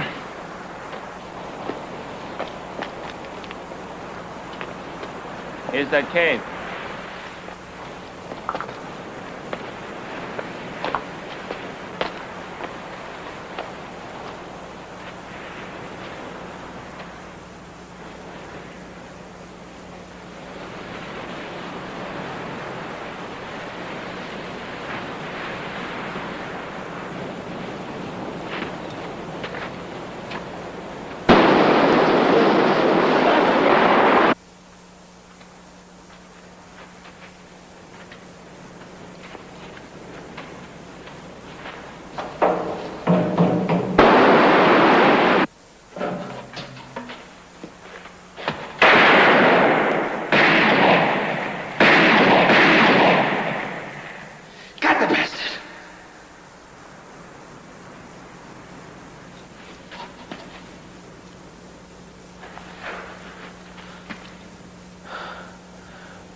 Gentlemen.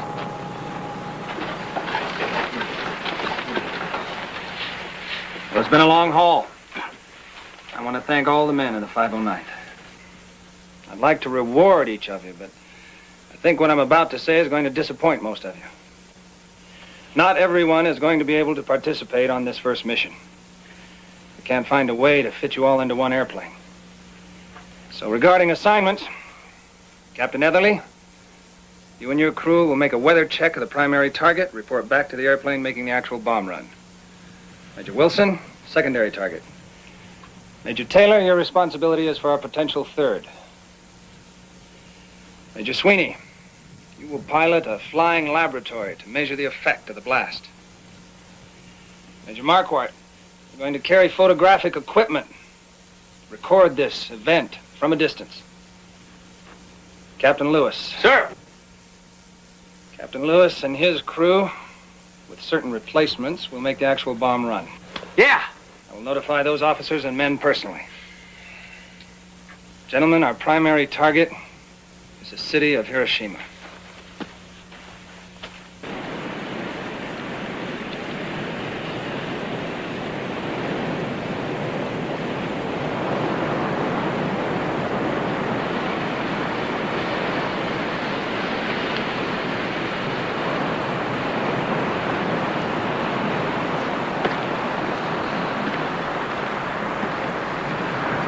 Hey there, Beezer boy. How you doing? Tom, you ever think about your thumb? It's a fearsome weapon. Well, it's just part of the bomb sight, you know, an extension. Yeah, I guess you could look at it that way, but doesn't it ever bother you? Well, you know, it only bothers you when you think about the damage. Death up close. Yeah. Now, you know, I've had friends shot up by flak over Germany. It wasn't a pretty sight at all. But you know, Jacob, you can't let it bother you. Not so as it interferes with your job, you know? Yeah.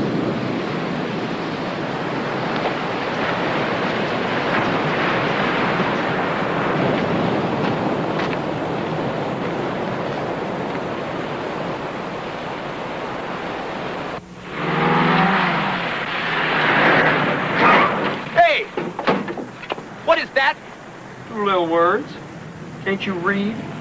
You're off your beat, mister. That's my B-29. This here order says put this here name on this here plane. That's what I'm doing.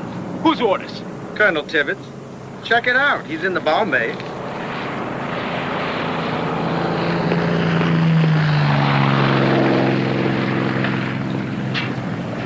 Do you authorize putting that funny name on my B-29?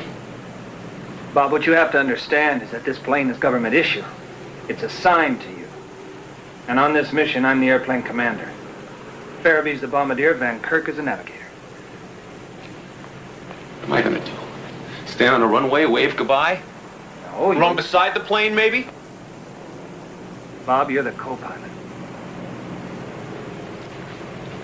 Great.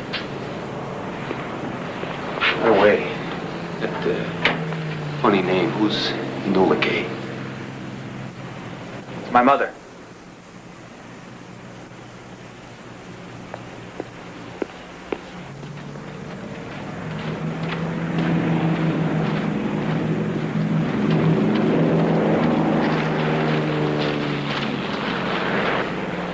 Colonel, Captain Parsons is just coming, sir. Jepson.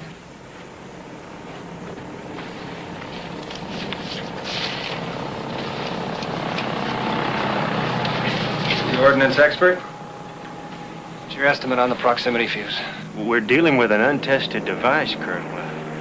I mean, the bomb's never been dropped before, so we just don't know. Hello, Deke. Paul? How's Beezer?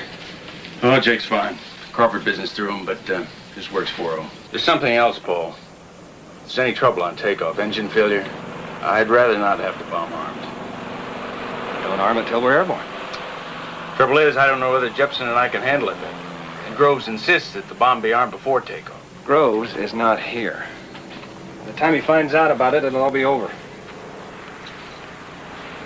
You can't arm it in the air, can't you? Never done it before. Well, you have all day to learn.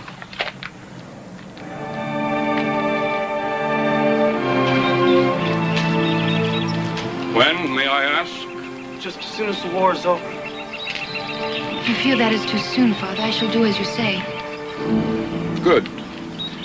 I feel that it is not soon enough. Get married now, tomorrow. Get away from the war for a while. But, sir... Lieutenant, do you think perhaps you are indispensable? No, sir. In that case, there is an inn about 100 kilometers from here, where Aya's mother and I took our wedding trip. The inn has a garden with 1,000 flowers. Thank you, Father.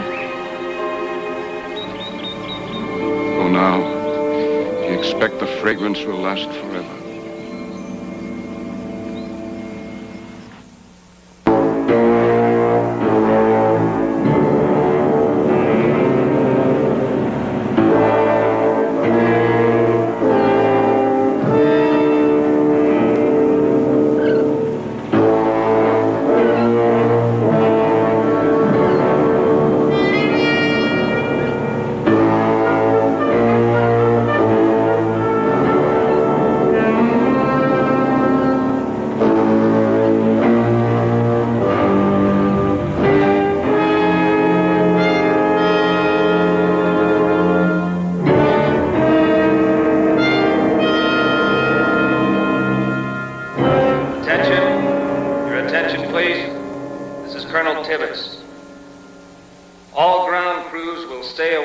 Designated areas of the runway during takeoff.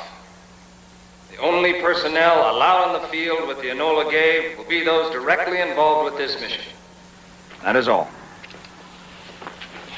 If anything happens on takeoff, it might not be a safe spot in this entire island. Colonel Tibbets, this is Tower Control. All 3 weather aircraft are on their way. Roger, Tower Control. Paul, at the first sign of any difficulty over the target area, engine malfunction, anything, give one of these cyanide capsules to each of your men. All right, count them out now. 2! Oh! Another pretty fish. 4! Thank you. 5! There we go. There we go. Yeah. Hey! All right, that's it, you guys. Let's go. Okay, come on around here. I want to get a group shot in front of the Enola Gay, huh? Come on in front of the, here we go. Gentlemen, line up right here so we get Enola Gay in the background, all right, huh? Hey. Come on in there, will you? Get in close.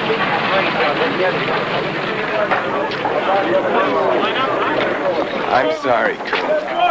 General Groves has ordered a pictorial record be taken of the Enola Gay's departure. We wanted pictures. I didn't think he wanted a Hollywood premiere. There we go.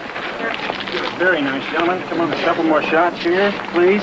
Why does it look so crowded? How about the flight crew only, please? Ground crew, please move off. Thank you, gentlemen. Right, a few more shots? Come on, guys, don't look so nervous. Here we go. Come on, a couple more shots. All right, that's all. That's all you get. You know, that's it. Hey, look, you guys. I just want the guys on my crew to know that we got it made here, see? I mean, this is the morning that we're gonna win the war. So don't screw up. Got it? Huh? You got it? Yes, sir. Yes, sir. Yeah, let's do it. All right.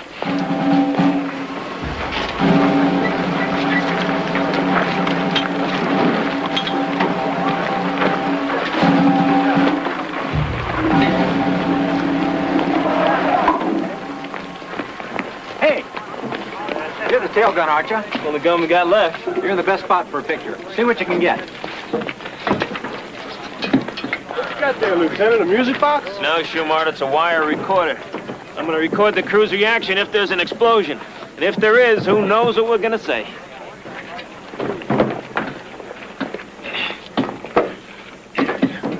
Lieutenant? Yeah? One last shot, huh? Wave goodbye. Bye. Not me, Charlie. We're coming back. All right! Everyone, clear the field! Clear the field! Right now! Clear it! All clear.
Tower, Dimples 8-2, ready to taxi.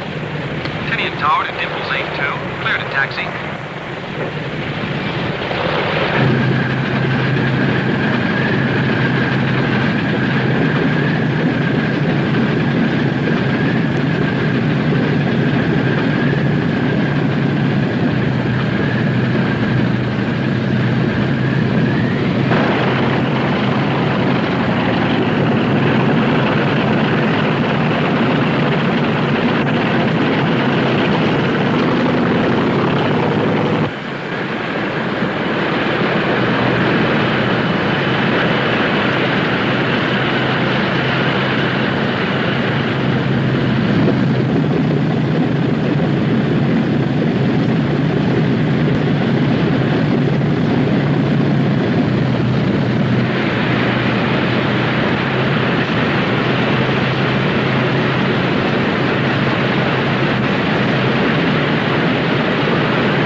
Tinian Tower, this is Blackjack.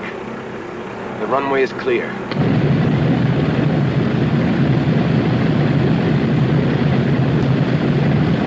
Hit the lights.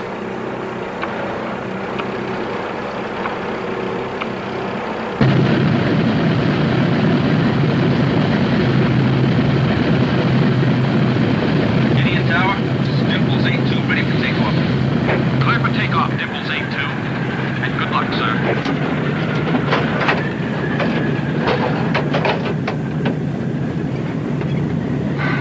Here we go.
Ready to arm the bomb.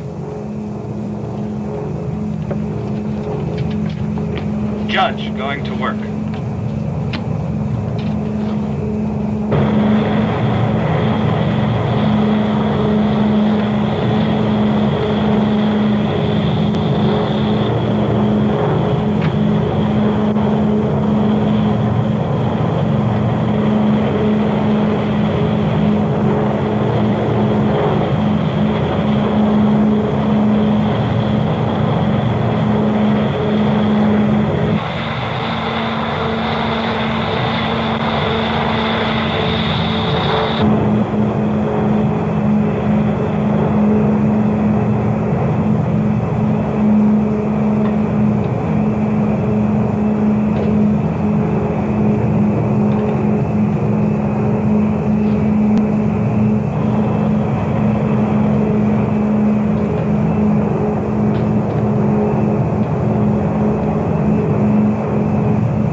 on?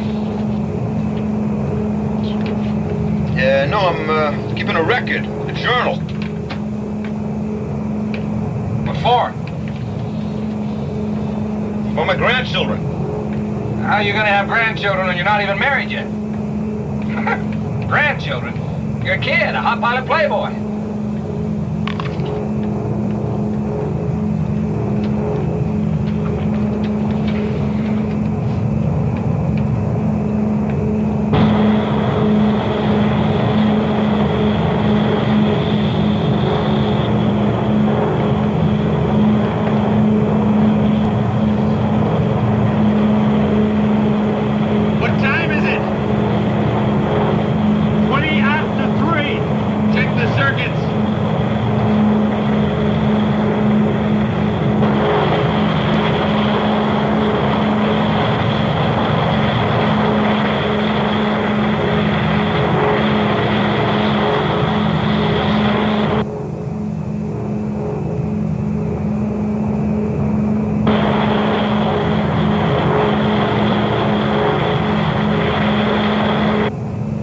Bomb's armed.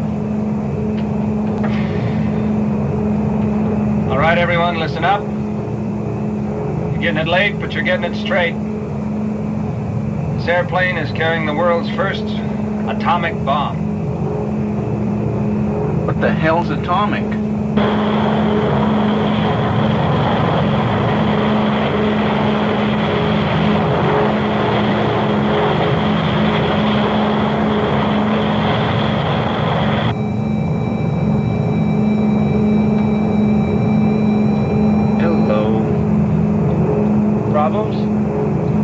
Colonel, it's Jake. They've locked onto us with an early warning sweep. It's no sweat. No surprise either.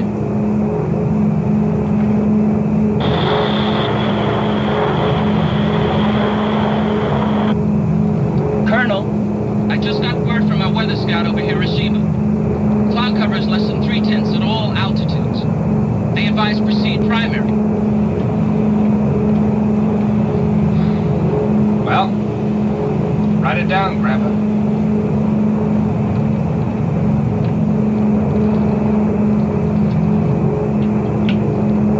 Navigator to airplane commander. True heading is 264 degrees, altitude 31,000 feet, airspeed 200 miles per hour.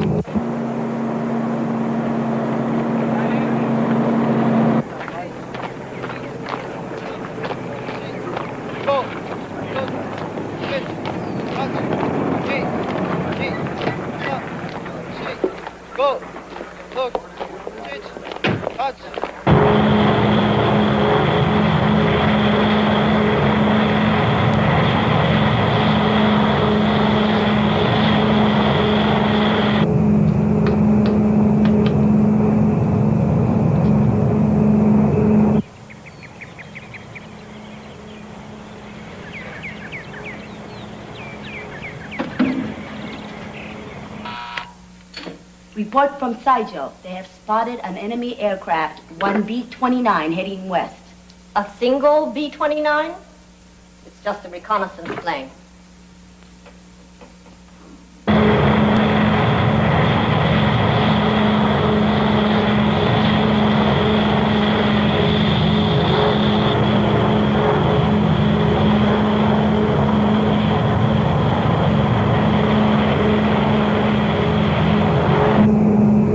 Approaching initial point, sir. Initial point, check.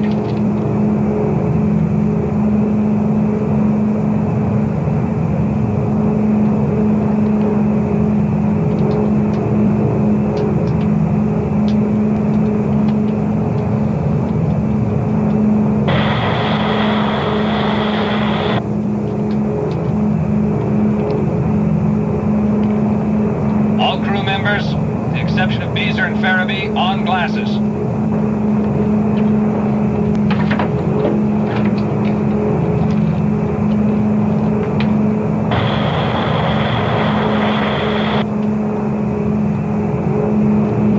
Bob, get him on. Check. What are you writing? There will be a short intermission when we bomb our target.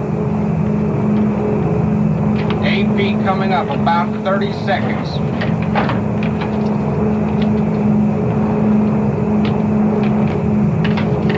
Beezer, how's it look back there? Clear. No enemy interference on proximity fuse wavelength.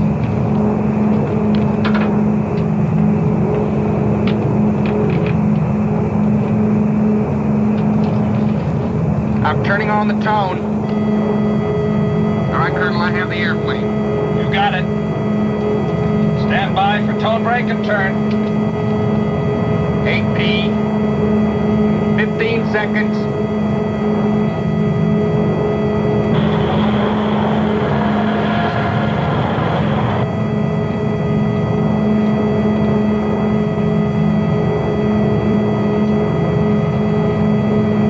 Approaching.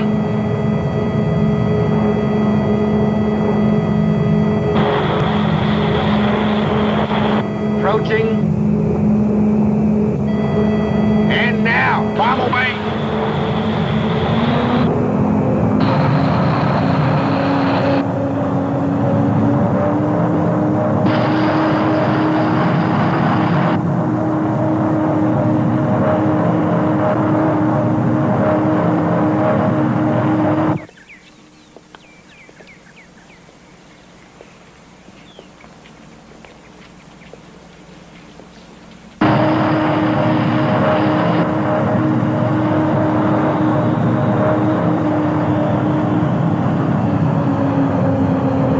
Karen, anything yet?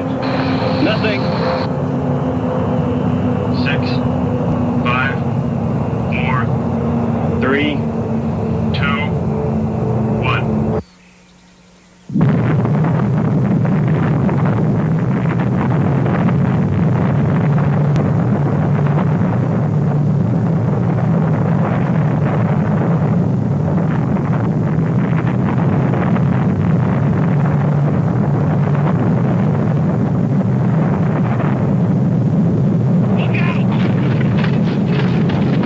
Shockwave, hang on.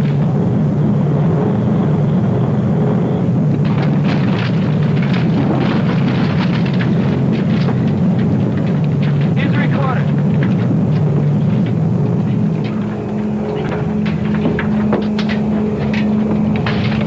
Hang on. Beezer, get out. What are you doing up on the flight deck? Nothing left for me to do back there, sir. All right, plug in and get your recorder going. Karen! Karen, you got the best view from back there. What do you say? I think you were about 11 miles from the city now. Fires are starting to pop up everywhere. It's impossible. My God. Unbelievable. This is the end of the war.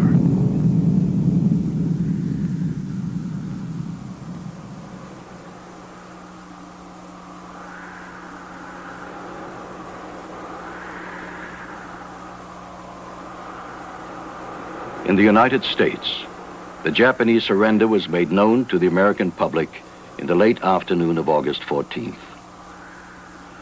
In Japan, the people waited to hear their emperor speak. They had been told in the past and still believed they were winning the war.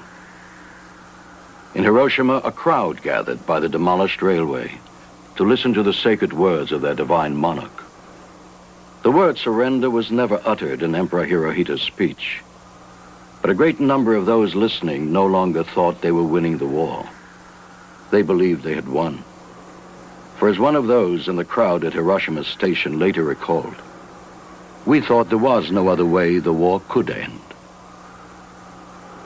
To the leaders of the Western Allies and the peoples of a war-torn world, the bomb was a miracle of deliverance. But it was clear that the bomb was also a warning to a world that would never be the same again. The bomb brought peace, but only man can keep that peace.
Ever hear of the Manhattan Project? No, sir. Relax. Young Tibbets, under 30. But you got a fine track record. One of the most experienced men we have in the new 29s right now. I run a top secret project, codename Manhattan. Lansdale heads up security. 50,000 people are involved, and you never heard of it. So he must be doing a good job. The man next to him is the one you'll be working with most closely. His name's Bud Yuana, and he's as good as they come. We stole Deke Parsons from the Navy. Knows more about explosives than any man alive. Dr. Ramsey's field is nuclear physics. His IQ equals my weight. Now, we built a bomb. At least we're down to the short strokes. It's big, it's heavy, it's very sophisticated. And it's a powerhouse. Just how powerful, we're not sure.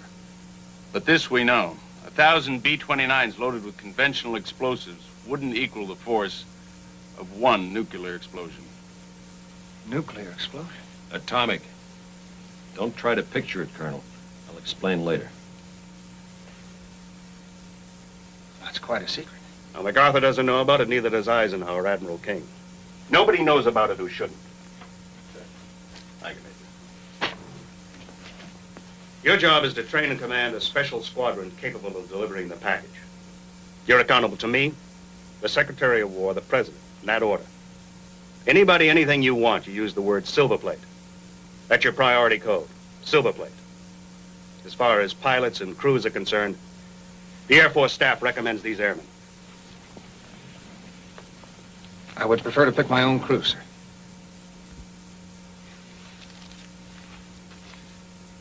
Okay. Get going. Try N for navigator. No.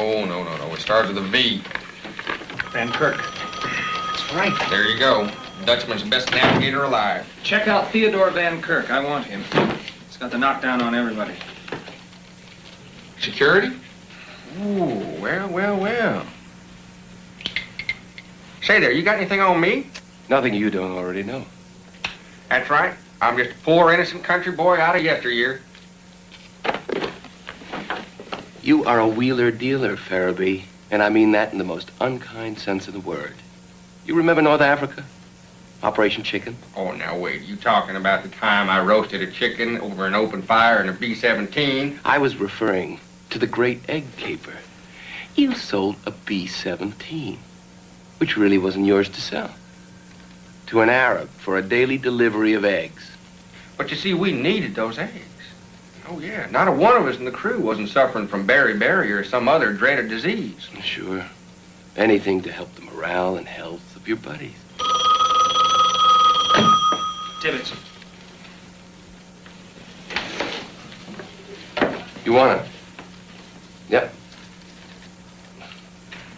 All right. Thanks. We located Bob Lewis. Are you sure you still want him? Sure as God made bad apples. Okay. But he makes Farabee here look like Shirley Temple.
This place got a name, Sergeant? Why would anybody name nothing?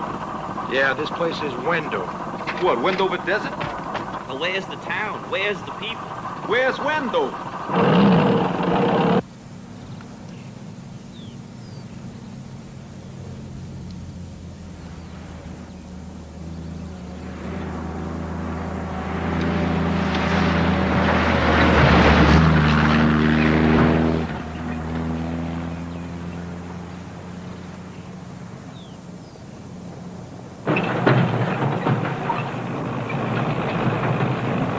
You know, you look like someone I once knew. Got it. The rat races at Fort Smith, Arkansas. The what? You used to be a waist gunner, right? Yes, sir. Till I got shot up. I never forget a game of chance and cunning. You did say rat race? It's like a horse race, only with rats. You line up the little dollars on a long table. They run the length of it for a hunk of cheese. Hey, tell me, good buddy, what the hell are we doing here? You tell me, sir. You got the bars.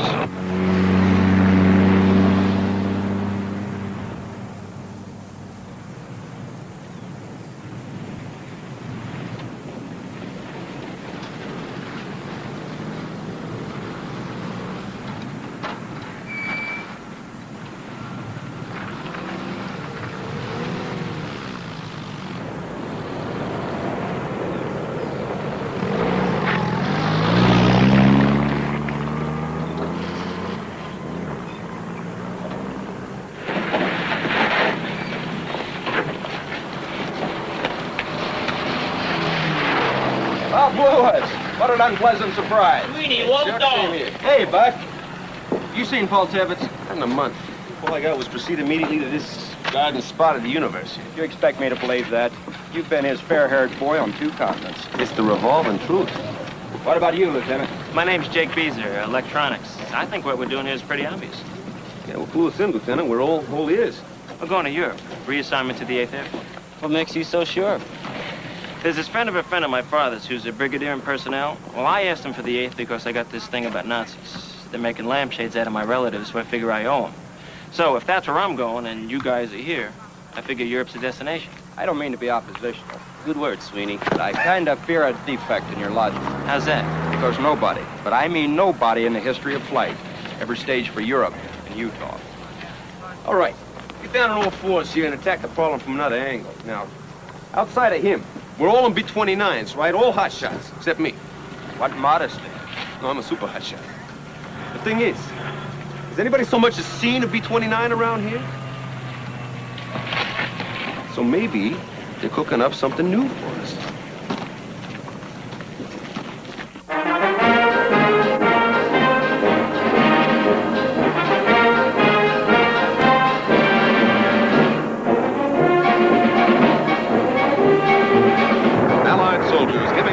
Everything they've got after a savage night of fighting, but it's a costly battle, autumn days filled with suffering and pain. These are the men we must not fail. As the eyes of the world turn to the Pacific, the pilots and crews of American bombers carry the mail over Japanese-held islands with monotonous regularity. American wings regaining the Pacific and clearing the skyway to Japan.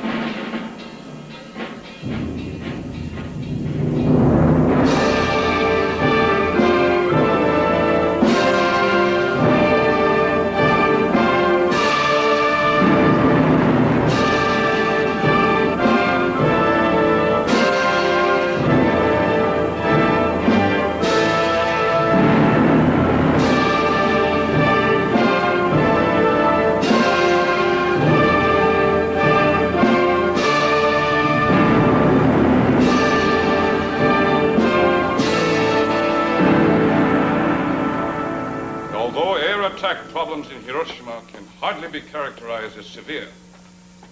Immediate action must be taken to clear fire breaks throughout the city. I need not remind you, gentlemen, that Hiroshima in its entirety is a city of wooden structures in a tinderbox that could be set aflame by a single match. We have been spared incendiary bombings by the enemy's B-29s operating out of the Marianas. But it is only a question of time before the Americans recognize that we are a city of millions. gigantic munitions factory dedicated to the imperial war effort. America is an industrial, a technological country, emphasizing the power of machines on which they depend for arms and materiel. We, on the other hand, believe that people win wars. And here in Hiroshima, every man, woman, and child is a warrior. And so long as people win wars, ours is the inevitable victory. Dismiss!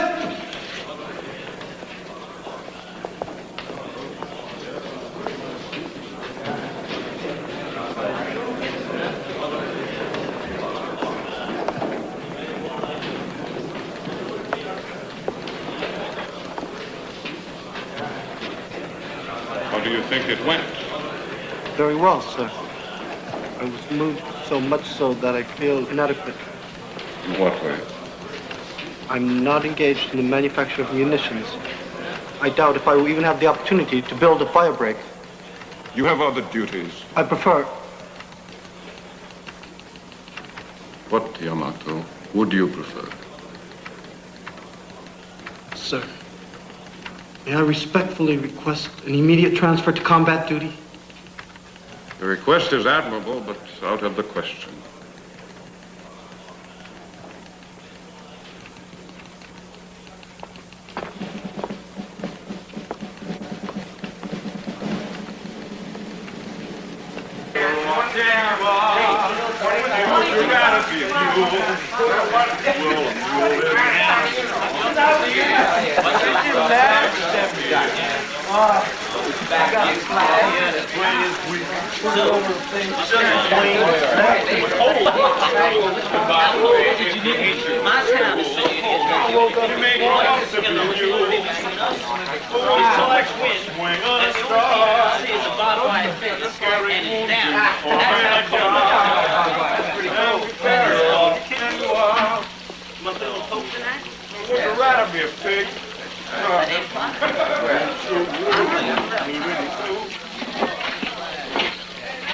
Louis. Yeah. You know what? It's the third straight day that guy's been bivouacked in a cage. Well, maybe he likes it in there. Ain't no accounting for taste. Nigga's got problems. We all got problems. But if he's a plumber, I'm Albert Einstein.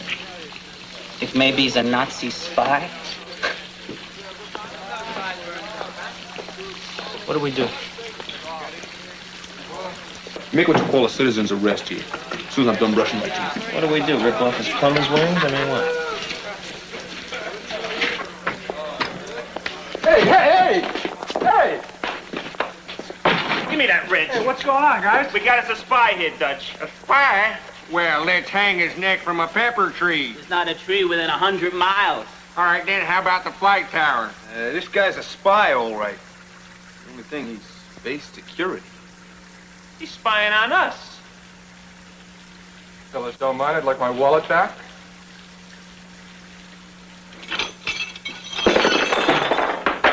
I could use this wrench. Nice pair of pliers. All 509 personnel, fall out 10 minutes to tech area C. Group 509, fall out 10 minutes to tech area C. Hey! Hey, my tool! Hey!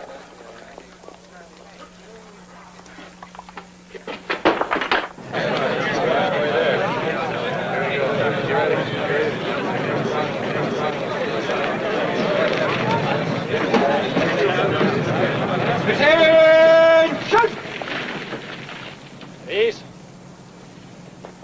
My name is Paul Tibbets. Some of you know me. Some of you don't. I know enough about each and every one of you to have selected you personally for a very special, extremely sensitive project. Those of you who can cut it will be going overseas on a mission that could end the war. And that is all you need to know for now.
May I ask, Dr. Oppenheimer, what are you up to? Does anybody live down there? Millions of prairie dogs. But their doom, General Groves, by progress and the fact that they kill each other. I thought man was the only animal to indulge in that sort of thing. They'll be extinct in another 1,000 years. Still, they might very well outlive us. Bob, it works? It works. Oh, you guys. You pulled off a miracle. We're not sure where that miracle will lead. Where? Why, to the end of the war. But when? When do we get it? Casing and fusing the bomb will take another 6 or 8 months. You know the problems. Well, I'm activating stage 2. I've got to get me a pilot.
Not talk to anyone about what goes on here.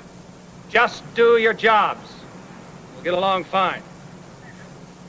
Regarding wives, relatives, girlfriends, nobody is to be told anything about Wendover.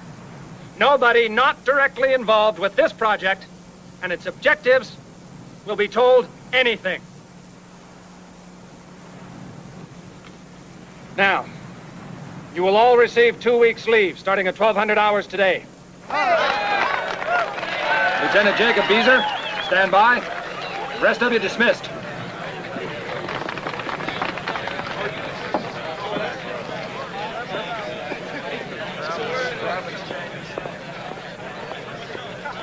Lieutenant Jacob Beezer reporting as ordered, sir.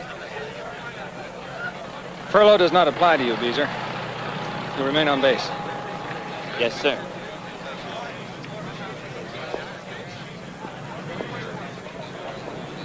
What about Beezer?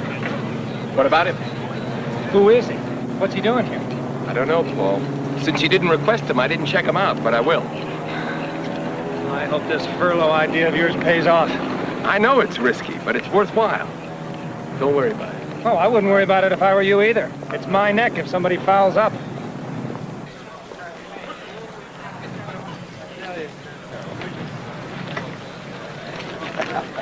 Hey!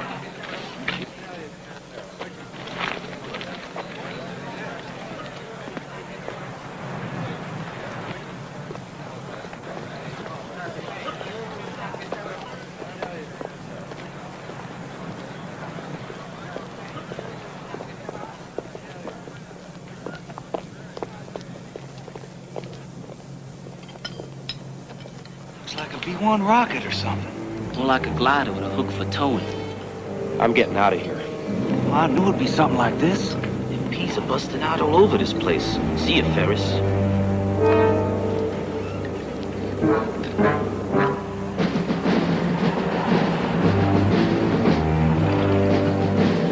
Thank you, Lieutenant. Beezer.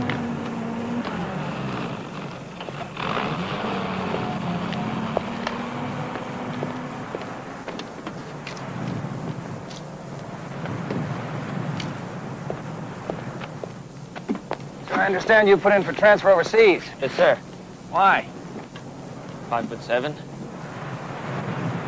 Actually, sir, you've been overseas. I haven't. I've been teaching radio and electronics in Florida all this time. I figure if you're wearing a soldier suit, you ought to do a little soldiering. Aren't you curious about this mission? Absolutely, sir. You ever been to Los Alamos? Never heard of it. Neither have I. That's where we're going. May I ask why, sir? You really don't know? No, sir. Beezer. Just between the two of us. Neither do I.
Gentlemen, I hope you're in the mood for a little conspiracy.